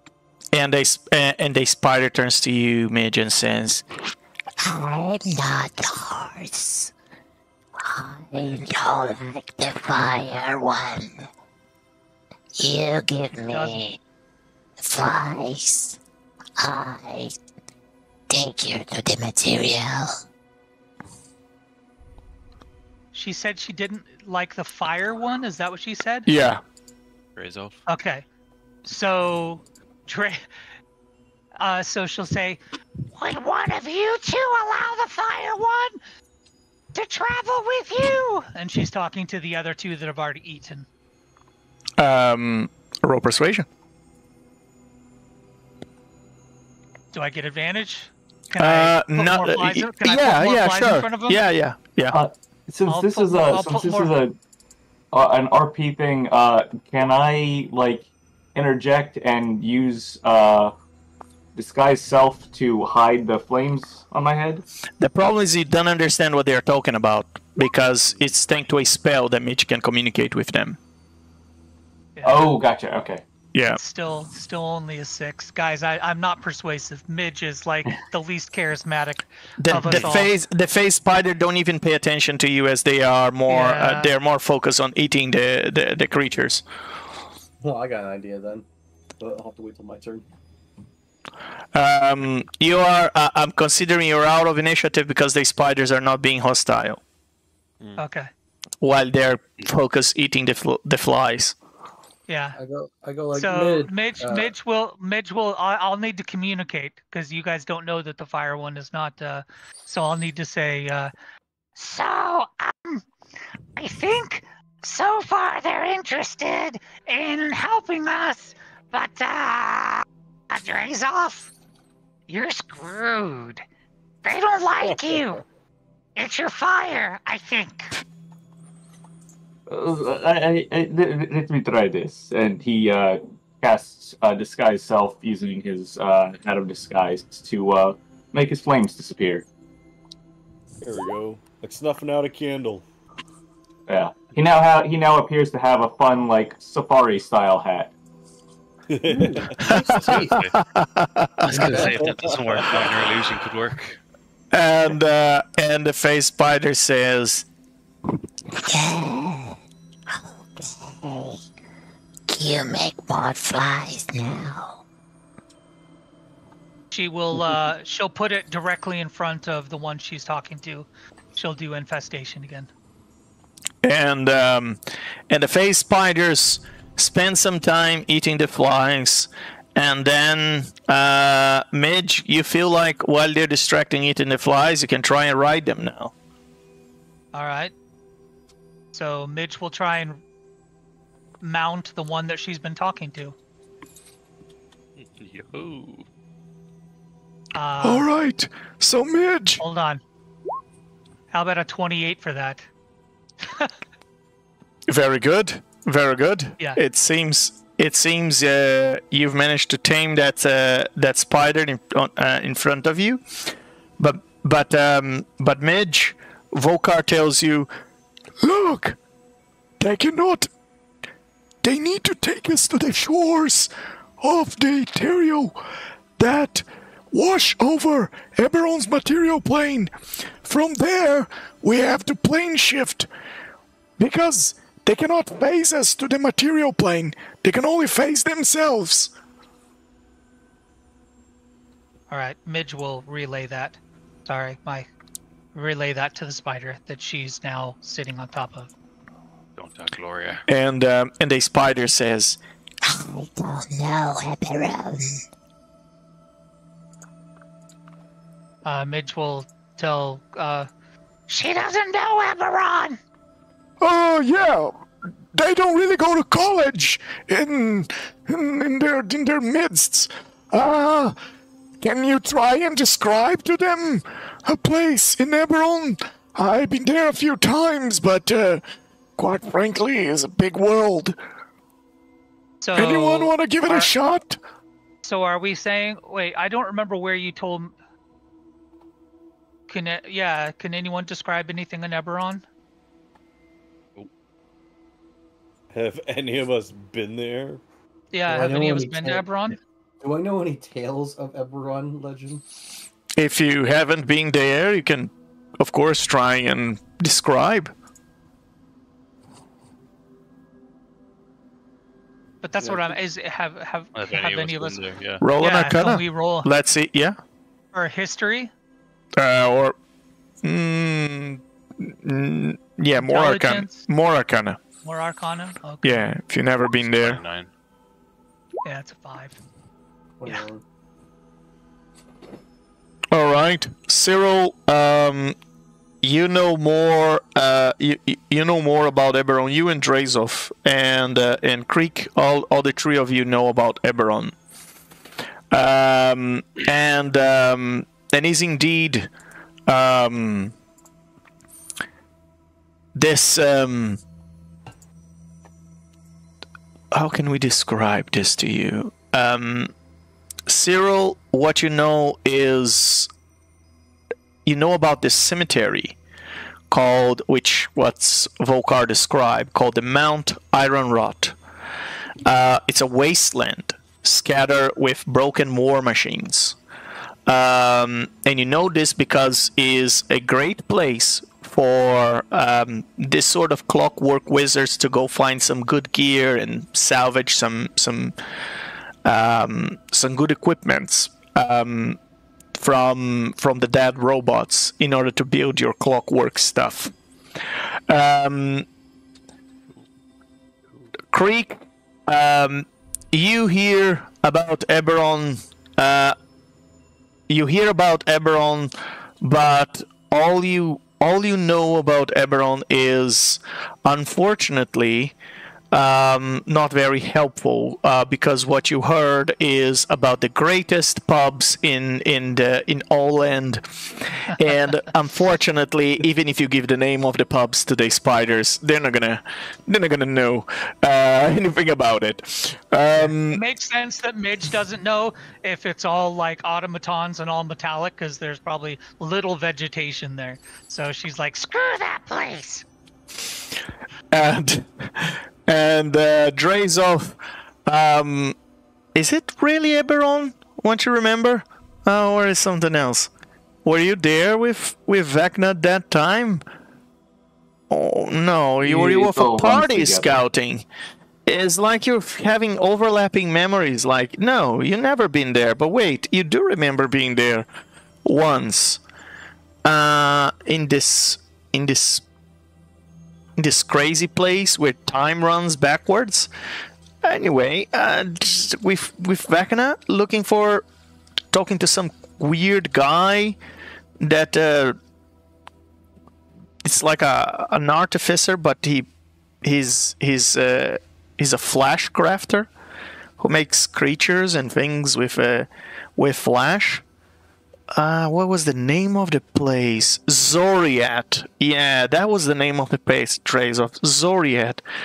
But wait, at the same time you were in Zoriat, you were also with this party doing something. So that doesn't really make sense. Anyway, how would you like to describe to the party your confusing memories? Got a bit of an inkling of a thing. It was ask them if they know a place where time is like a flat circle. Yes? No? Do they know this place? I think it starts with a Z. I may be making it up. I'm not quite sure. Yes, it does not make a whole lot of sense. Flat circle time. Ask them if they know this. Have you heard of the Rusty Joint? I heard that is the best place for any automaton or any mortal to go there. All robots, all humans go there, whether it be for oil or for ale. It is a pub to go and to listen to. Yeah, But how I to, think these spiders are interested in going to pubs. hey, they might serve bugs there. So, Cyril, you're the one with the best description about these wastelands out of the three of you. What would you like Midge to say to these spiders? I've got the notes written down, so if you want, I can describe what you said. Or do you want him to tell me? Let's see how well Cyril can describe that. Okay. Cyril, if you're there, you're on mute because we can't hear you. Sorry, I didn't realize I had my mic on my headset up. Cyril is going to say to Midge about the graveyard described to him and how there was yeah, sorry, I did miss a bit of that. I got a phone call in the middle of it. That there was machines where he took parts for his clockwork, I believe. And yes, he's gonna let Midge take the rest. Apologies. Very good. Here, Well, I'm gonna give you as he told me, yeah. I'm gonna give you an image in the in-character chat, and you can describe that image to Midge. That's what you would have learned. Cyril's going to describe a fallen graveyard filled with automatrons, many of them, where he has been salvaging parts to put into his lair. I won't say clockwork lair, into his lair, and his many clocks that he likes to keep an eye on. You know, make sure he doesn't lose any time. So, Midge, what do you translate to these spiders? Oh, we're trying to get to this place that's just this big cemetery with all of these dead metal creatures. And oftentimes you'll see people trying to tear the creatures apart to take pieces of them away. It's all rusted, and all of the metal creatures look like they're dead. Have you seen anything that looks like that? Yeah. We know the place. And That's where we're trying to go. and with that, the spiders start to guide you towards the place. Serving as your guide are one of the few creatures that know how to navigate the Ethereal Sea. And that are evil Mitch enough. will continually feed them mosquitoes and flies as we continue to travel. Very good. And they bring you to this area of the Ethereal Sea that seems like every other area. And they tell you this is the place. And with that, who wants to cast Plane Shift? I can cast it. My God, I actually don't have it. Yeah, Midge is like, I've done my part. One of you bitches has to do something now. I can upcast that, even though it doesn't have any like additional effect, right? Being cast at a higher level, because yes, you can. Yeah, already. Yeah, that's fine. All right. Solid. Solid. Then I'm gonna cast that at. Oh wow, shoot! Burned my 8th level slot as well on that goblin. So I guess I'm casting that at 9th then. Okay. All right, there we go. That's a 8th level spell slot burned and plane shifted. Very good. And as you plane shift to the material plane, you find yourselves in front of this lake. There's a small island in the middle of this lake. A massive, you can see the massive pommel of a sword in front of you. There's a massive cogwheel under the lake. The lake it's at nighttime, and the lake reflects the sky above, and you can see the starry sky. As you look at this place, you look a little bit farther to the north. It seems to be some sort of a indeed, seems to be some sort of cemetery. And we can only see as far as like right here. Yeah, but you can see that there are by the giant sword there is indeed some remains of constructs in here. The massive cogwheel gives you a tip. Yeah. Any seagulls? No seagulls. In fact, it's nighttime, and you are indeed in what seems to be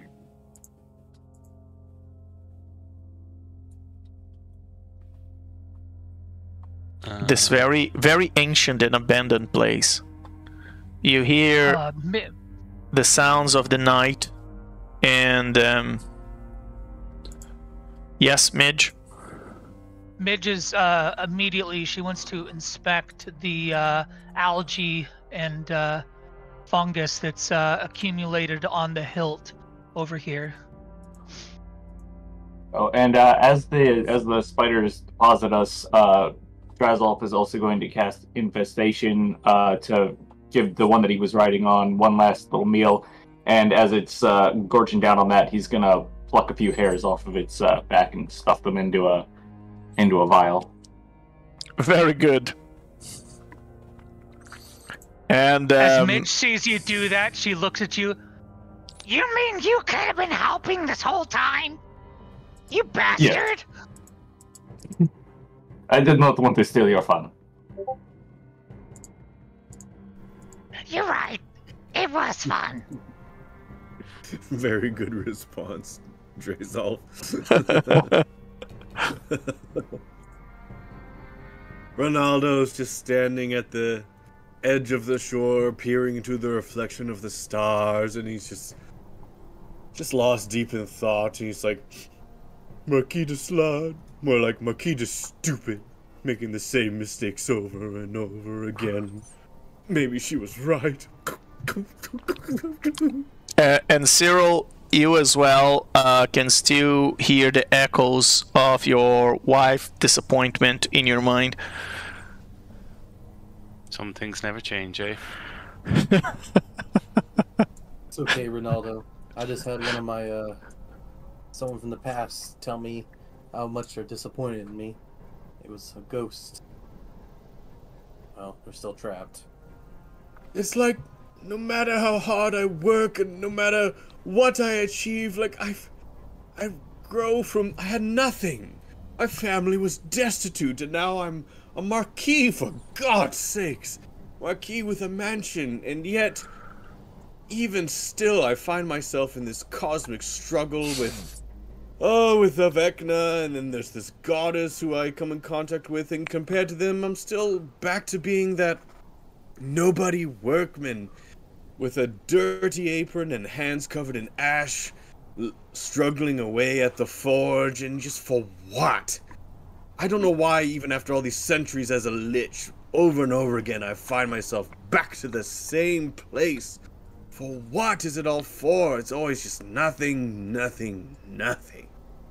Wow, someone woke up on the wrong side of the bed today. And you woke up on the wrong side of the timeline, Vokar. There's two of you now. I don't want to hear it. Oh, talk now. Talk about a nagging lich. Oh my god, lich, don't kill my vibe. Alright, I take it back. I hope you know that for you, I can never be angry. You keep on keeping on. You're my favorite lich. And he says, and he says, "Shh. Can you hear that? Of course not. My ears have fallen off. Mitch has good perception. I'd like to roll perception. Yeah. My perception too. Yeah, it's not as good as I thought. I rolled a 4 plus 11 is 15. Can I roll perception too? Yeah.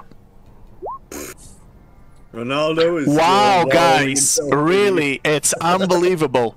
All I hear is Ronaldo. No, I'm kidding.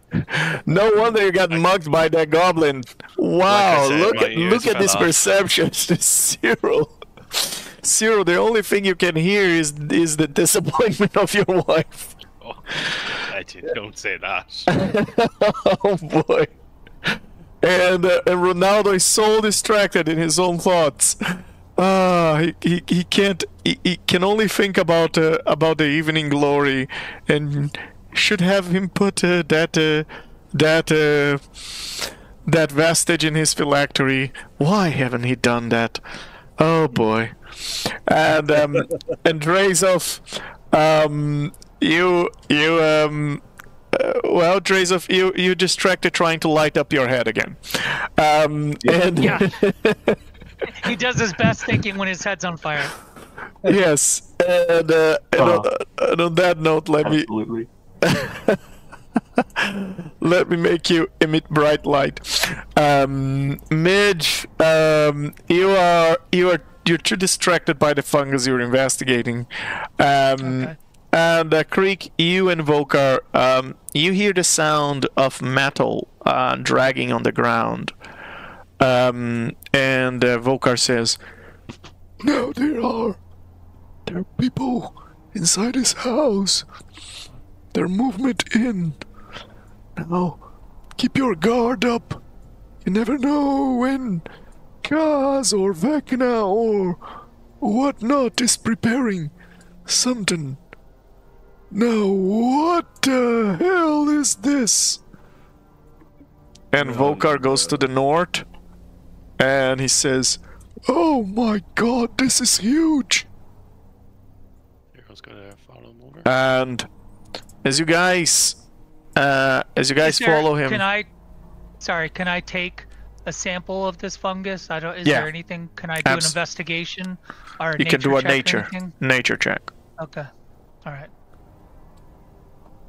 Oh, yeah, she doesn't see jack shit. Yeah, it's Okay. nothing particularly special about this this fungus. Okay. All right, then Midge will start.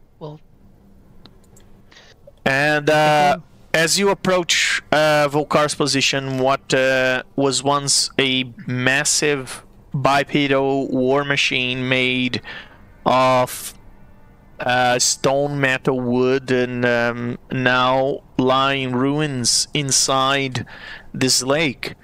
You see fragments of this mechanical titan that lie scattered about, each piece as as you can see, it's as big as a barn. It's a colossus in terms of size. This is bigger than Kaz has become, and Volkar approaches and says, "Wow, now I'm starting to like Eberron. Look at the size of this. Look at the size of this construct. Wow, can you imagine having something like this at your disposal? Now, that's a feat of engineering."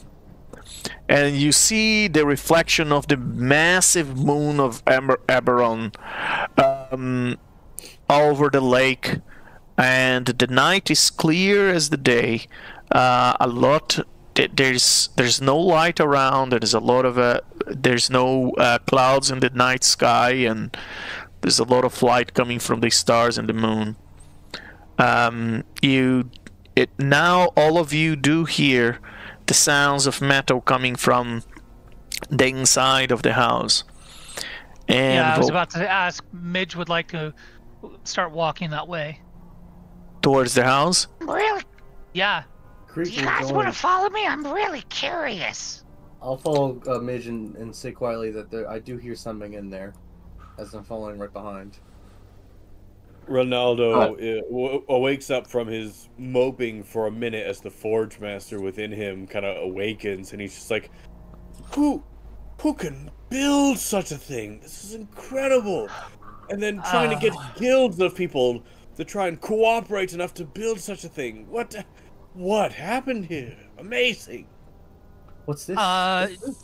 Just in preparation, Midge is going to... Oh goodness, I've already used one. Okay. She's going to use her symbiotic entity to go ahead and surround herself with her spores. So she's got the 10-foot radius of spores around here. Do those do poison? Do they? Yes. Yeah. I know it's not going to do much against metal, but still, it gives her 76 temporary HP. Because I don't want spores on me. You're immune to poison. You're immune to it, dude. But my clothes are going to get nasty. Valid point! Shut up! You just announced our presence! Oh my god! Ronaldo! You are such a bad stealth creature! And the door of the house opens, and from the inside comes what seems to be a warforged. Why did you scream? Now we're gonna have to fight constructs. We just need to get a piece of the rod and get the hell out of here. And the robot construct warforged turns to you and says, "Who are you? What are you doing here? This is a private area. This is my land.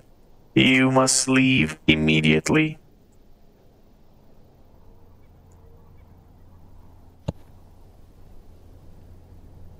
Wrong number! And Mitch is gonna back up. And Creek will walk forward and go like, "Ah, yes, hello there. They call me Creek, the Spirit King. I'm a traveling musician going far and long lands," as he BS's this through his teeth. Sorry that I did not realize it was private property itself. I was exploring to find the nearest pub. The Rusty Joint, I heard, was a famous one around here. I was wondering if you can give me some directions. Do I need to roll deception or anything? Yes.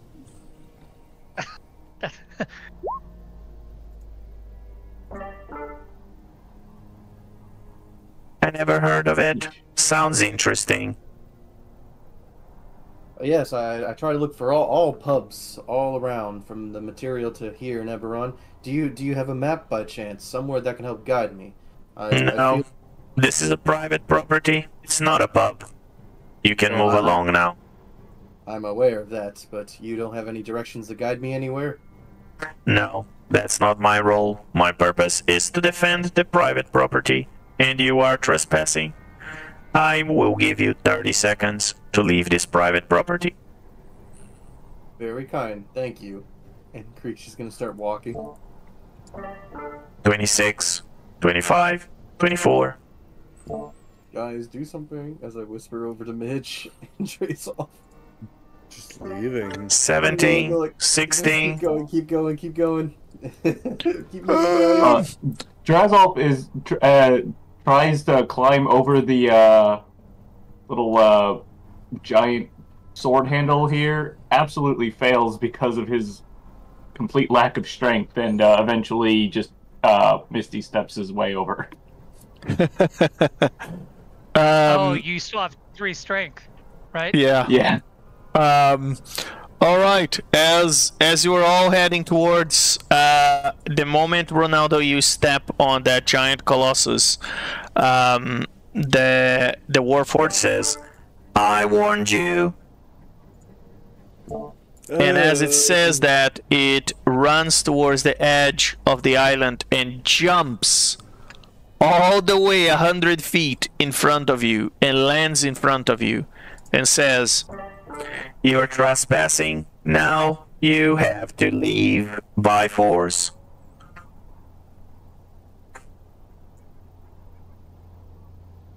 And with that, you can all click on your tokens and roll initiative. There goes my 30 seconds. Maybe if you had some signs posted.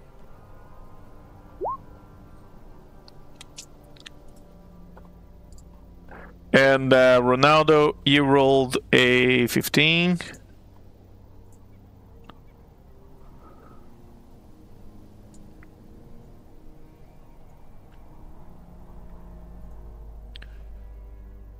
And we're missing here. I have Drazov.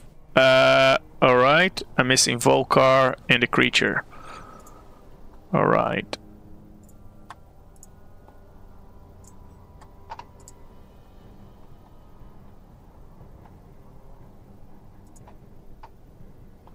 Wow, Volkar. Great roll. And, okay.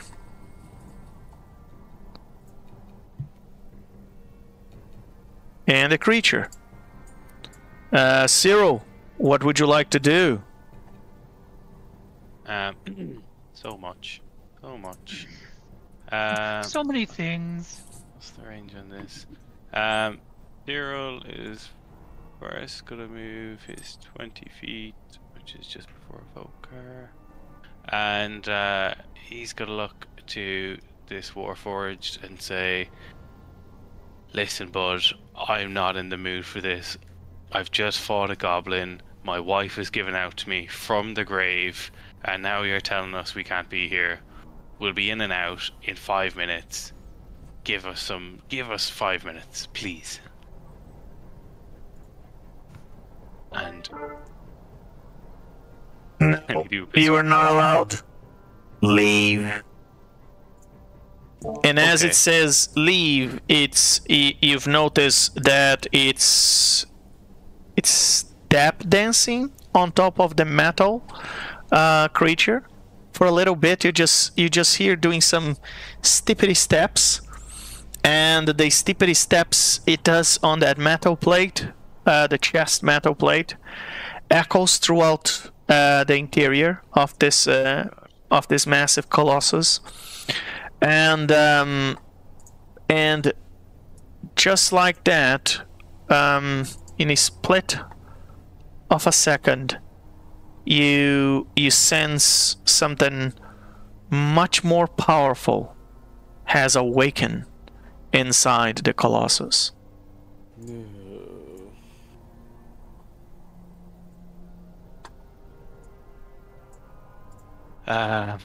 Excellent. Okay. Cyril is going to look at this tap dancing Warforged and cast Immolation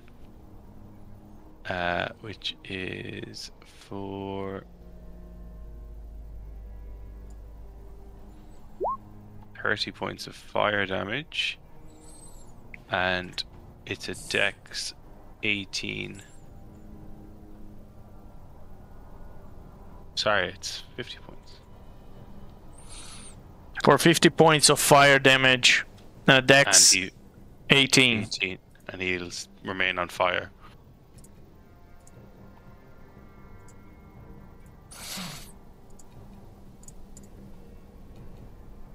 It failed.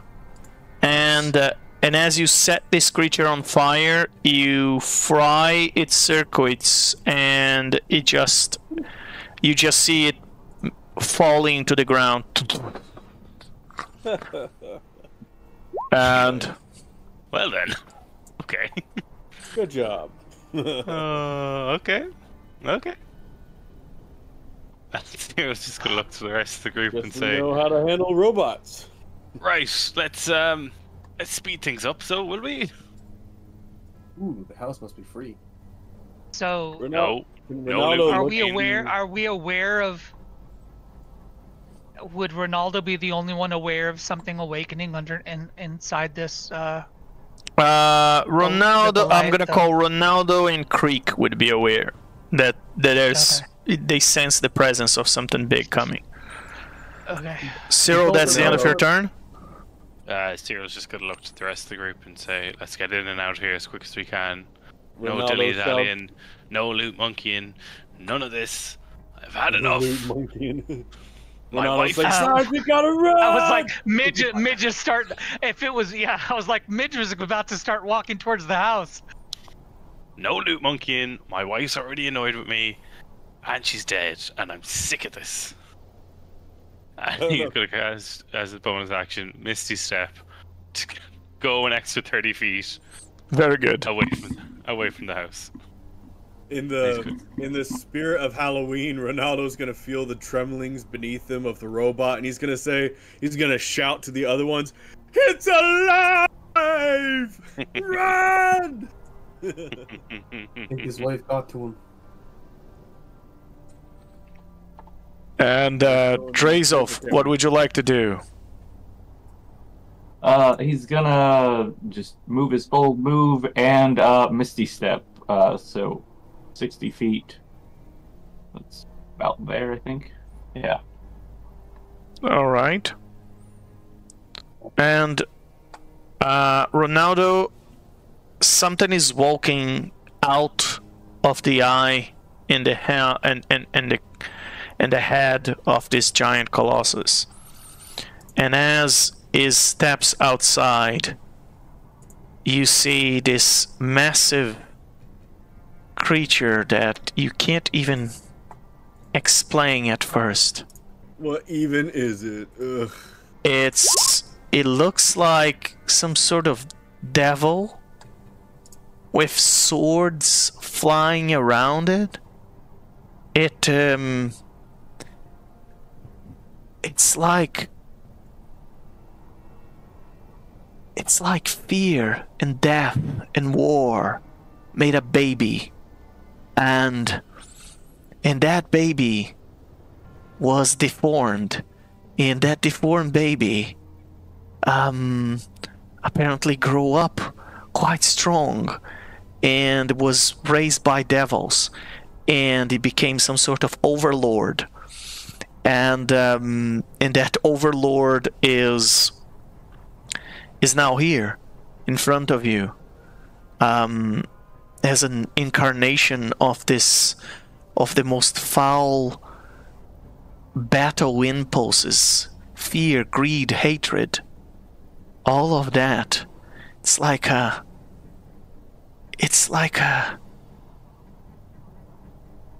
what the war souls. You can't explain except by poetry what this creature is in front of you is vaguely draconic, twisted by rage and fiendish look, covered in iron spikes protruding from his bleeding flesh.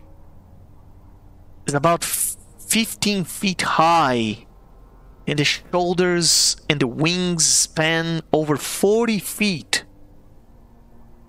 It roars in rage as weapons are spawned from his body and starts to fly around, and just almost in a dance of blades.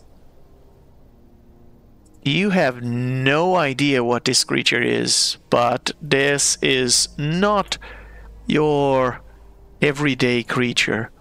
And let me just put a proper song here to give you the gravity of the situation.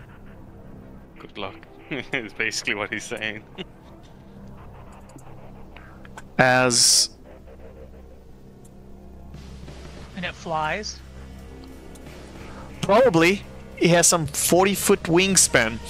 Okay. I mean, penguins have big wingspans and they can't fly. I like this music. Volcar puts his hand on his eyes, almost as if he's having a headache right now, and he says, that's not good. That is not good. That is like finding one of the archdevils of Asmodeus, but worse. That creature is known as Raktukash. It is, it's supposed to be imprisoned. Whoever released this creature is very freaking crazy. I can tell you, this is rage incarnate. This is a war overlord. This is a very powerful devil, and it runs one of the hells of Eberron. I don't know what it's doing here. Is it after the rod as well? It's anyway. This is not good, guys. And, well, Raktukash is going to has a whirlwind of weapons that fly around it, magical weapons, in a 10-foot aura for all you can tell. As a legendary action, it's going to look at Ronaldo and is going to force Ronaldo to do a DC 24 Wisdom saving throw.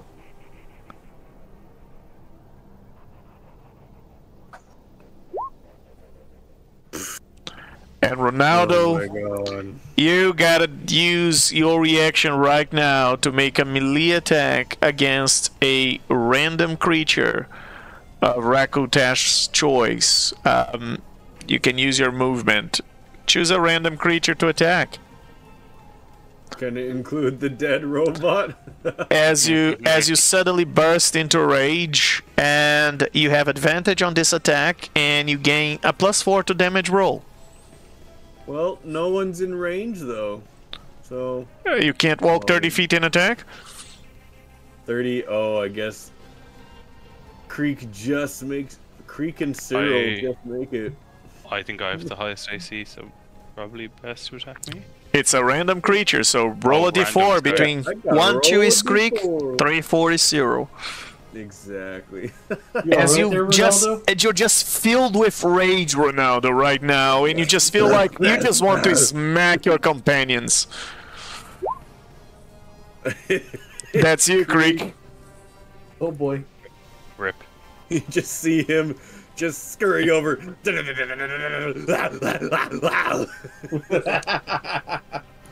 Was that Tasmanian devil? Because that's no! what it sounds like. Why do I have to barbs now! I got silver barbs. Oh my god! I got silver barbs. Yeah, I'm gonna cast it if you don't. Unbelievable! Like every episode ever. I'll cast the silvery barbs. Reroll that, and I'm gonna give advantage to. I'm kidding. I'm gonna give advantage to me. All right, I'll re-roll it. Oh, Just why? honestly, there's some D&D god that doesn't like me for some reason. I don't know what it comes from. There we go. 14 shouldn't hit. That does. What? You also get a +4 to your damage rolls, or is it attack rolls? Attack roll. That's right. Oh yeah, my It's the AC is damage really rolls. Is the damage rolls. low. Yeah, my AC is really low. What is your? Yeah, anyway. 13. Ronaldo amazingly Oh, hits wait. Creek. Ow! Also, that's not a healthy way to unleash your rage against your. As Creek just takes the blow. That did not calculate the damage like it should. Clicking on it makes it consider it ranged, which it's not. So it'll be 1d6 plus 2 plus 2d8. So I'll re-roll that. Okay. All right, it'll be this plus 2. Yeah, Nice. a measly 8. That's what he's capable of. 8 points of damage, Creek, as you try to understand why Ronaldo is pissed off at you. You haven't done anything. You're seeing Can I, the. can I insight it? Yeah, you can inside it. What kind of damage is it? It mightn't hit him. Part fire, part piercing. So So it is magical. Okay, never mind. yeah. Yeah. You definitely think it's a result of this creature's abilities. Seeing as how Ronaldo is not his usual eloquent self, and he's just going blah, blah, blah, blah, blah, blah, blah, blah, blah, blah. Man, Ronaldo, you're a freak. Plus, that devil is doing something to him, guys. Watch out. And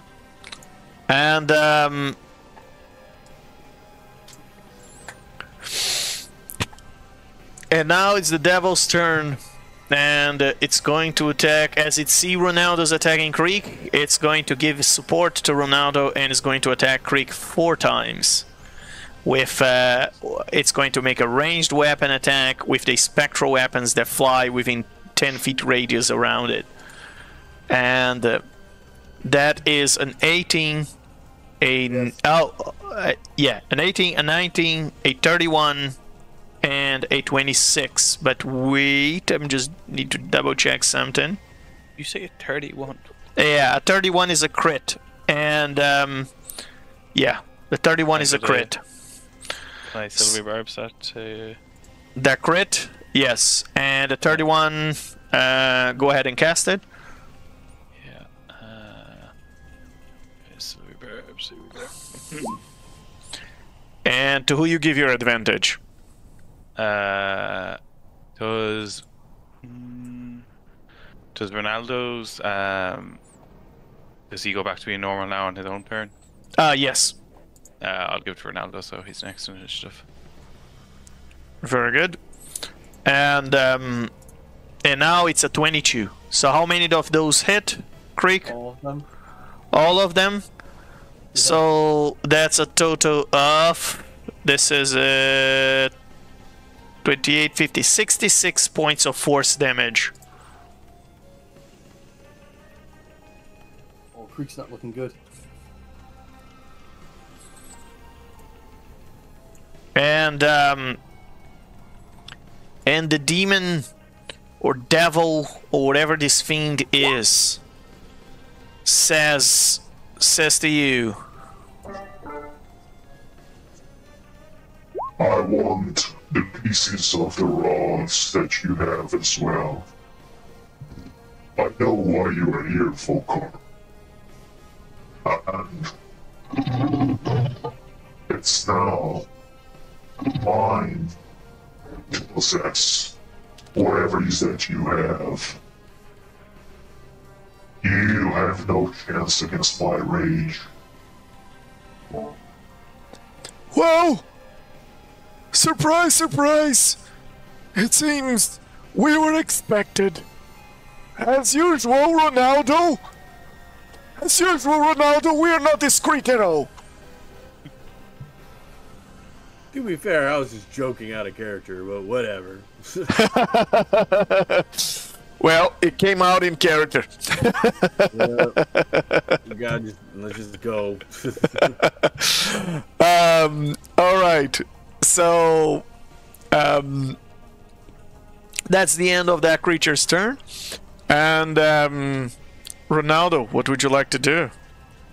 As you see, Creek got hit by these spectral weapons, and he's in bad shape. Yep. Well, he had a plan, but seeing as how the thing's probably too strong for Ronaldo, he'll be like... He'll like blink, and then the red fury from his eyes from that spell kind of dissipates, and he's like, Creek? Oh no! What have I done? Was this me? Did I hurt you? Oh, Creek, hang in there!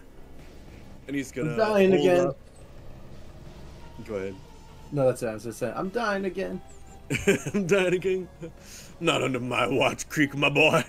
He's gonna bring out the Rod of Resurrection and use one of his charges to cast Heal, which gives him 70 hit points. And the glow from the rod glows golden as it washes over his body. Hang in there, Bard, my boy. Does that work on me? Yeah. Yeah.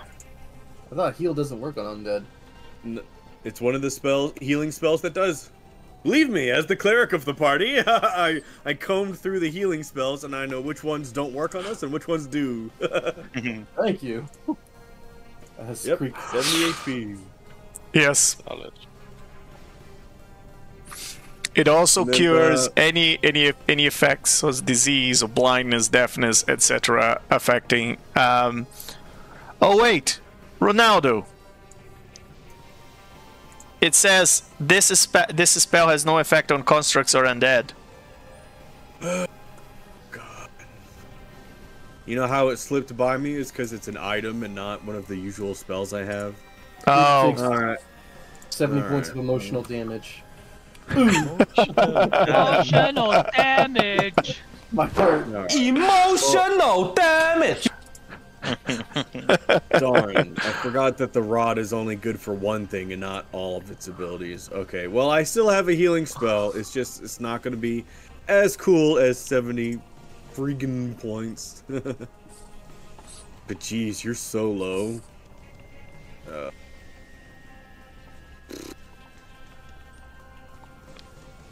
Because I'm under a wish spell, I gotta relax.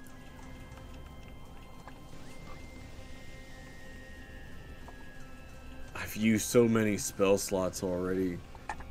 And on the stupid goblin. no, it's from last session because we haven't had a rest since last session. I've already used all my higher level spell slots. Man, I was really counting on that. Oh geez, I need this spell slot. Save it, don't worry. If I die, I come back too. Don't forget that. Wait, this isn't concentration? Okay, no, you know what? At 7th level, he's going to cast Regenerate. It's not concentration, and it lasts an hour.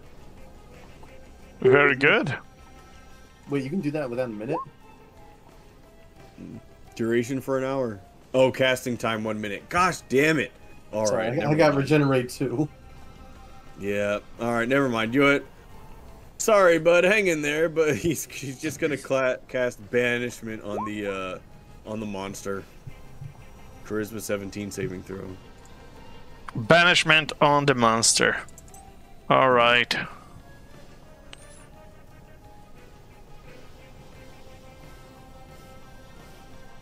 It passed. Yeah, alright. Can he try to drag Creek away, like not go his full movement, just kind of scoot to here or something? Sure. Sure, Creek, like let's try to 45. get behind these guys. I'm only 45 pounds, go for it. Ronaldo is a big, bad, strong forge cleric with muscle still, because he's, even despite a lich being the blessing of Gesme, he's got muscle on him because he's got to be strong, and he drags you behind these guys. My hero. And that. All right, that's my turn. Very good. And Midge, what would you like to do? So first thing she's gonna do is move up 40 feet, which will put her. Oops. Goodness. I measured it out right next to the rock there. See what kind of range that gives her. Can you put a 10-foot radius around me for my halo of spores? I doubt I'm gonna get close to him, but just in case, it's there. It's only a reaction though. And Pretty close. It'll get 70, 70. Do I have that I can do? I need 90 feet. Let's see. I was hoping he would have moved closer, but he did not.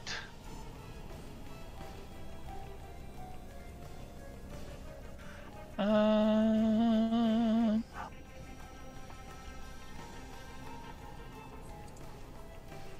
90 feet.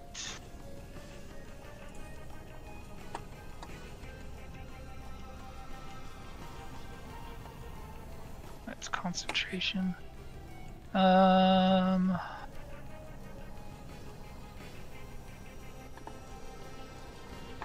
Mitch will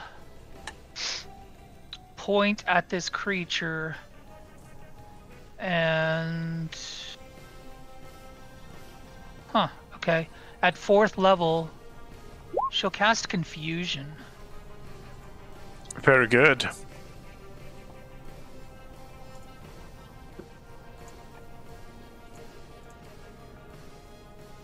It passed. Oh, damn it. Okay.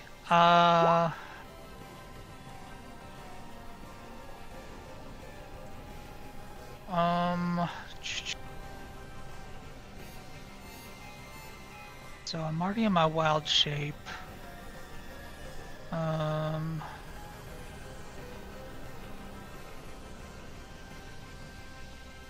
That's 30 feet away.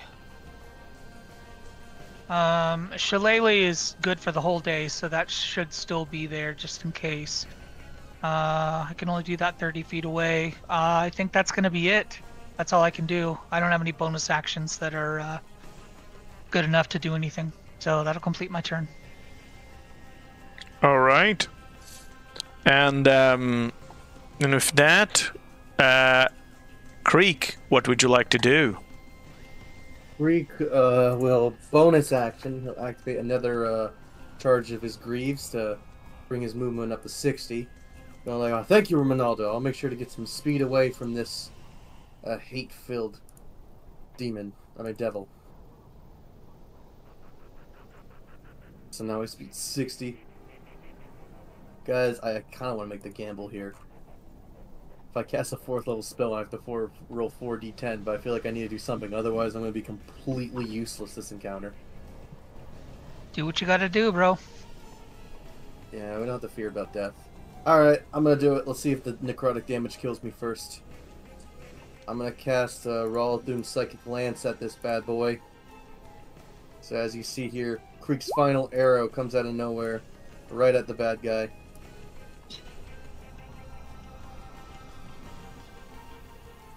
I'm sorry, which bad guy? I only see bad guys in this. Right at the gigantic guy with the flying swords around him. Okay. Do a DC 20 intelligence save or take 33 psychic and be incapacitated. It passed. Alright, he takes half. And I have 7 HP. I'm still up. Very good. Not letting this wish bring me down. And then Creek is gonna go like, adios, guys! Boom! And just go 60 feet. That way, it ends his turn. And all right. And Creek is all right. Creek is all the way like, there to "Peace- the south. Peace out, bitches. And it's now the turn of Volkar. And Volkar says, "Hey, how about this? How about this? I have a deal. You tell me who you're working with, and I will consider, you know, taking taking the piece of rod that you probably already have, and not completely obliterating you with my party of undead spellcasters. I mean, we eat fiends for breakfast."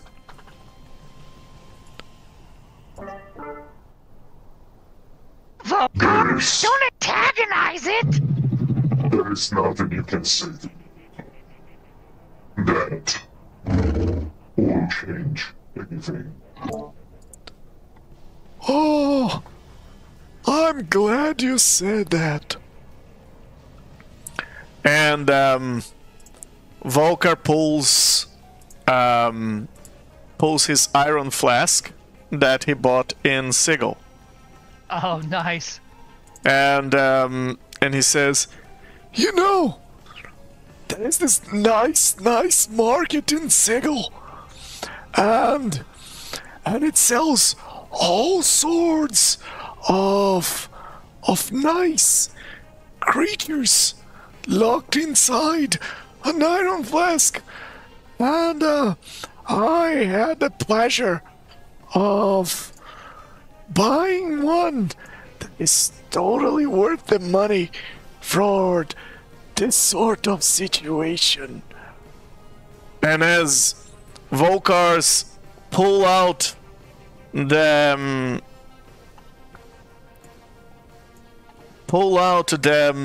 the cork of the iron flask in front of you guys, you see flying in the air an adult solar dragon. Oh. What? Oh my gosh. How much did he pay for this iron flask? What the heck? Although medical we discern. We don't ask questions. We don't ask questions. I leave Volkar. And he says, "Oh, isn't that fun? Yeah, I make sure to buy creatures that can be very fun. Now, hey, let's hey, Dan.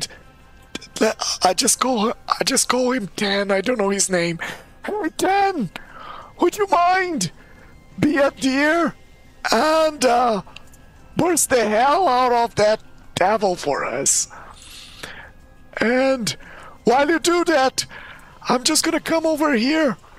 And he comes all the way all the way to Creek, and he says, "Hey Creek, grab this."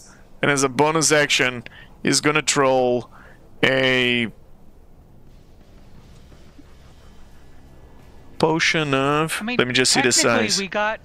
Technically, in the loot, we got like some supreme Oh healing yeah, potions. yeah.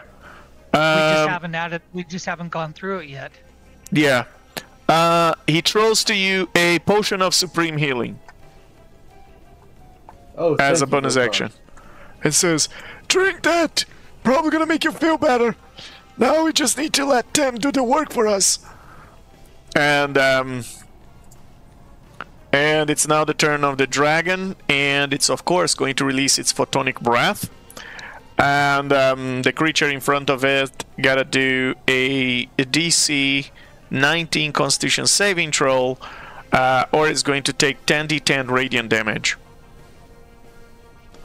And con save. It passed the con save, but it's still gonna take 10d10.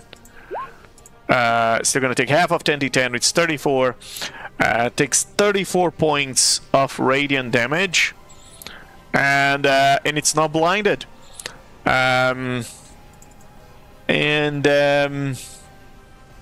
Yeah. Very good. And with that, 10...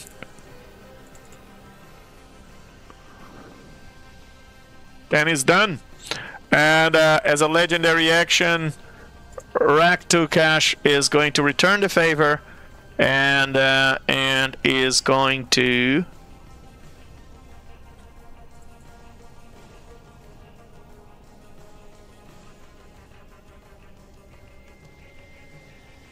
is going to make a weapon attack against the dragon, and that's a nat 1. It seems that all that light from the photonic breath of 10 indeed has mass with the senses of Raktukash, and it misses, and the spectral weapon just flies in a complete random direction. And on that note, Raktukash gets pissed off, say a few words, and that you guys don't understand, but in front of you bursts another creature out of a portal made of flames, and it looks like a nice little tiger like that. And Volkar saying, "Oh, he's also bringing friends to the fight. Now this is about to get very, very fun."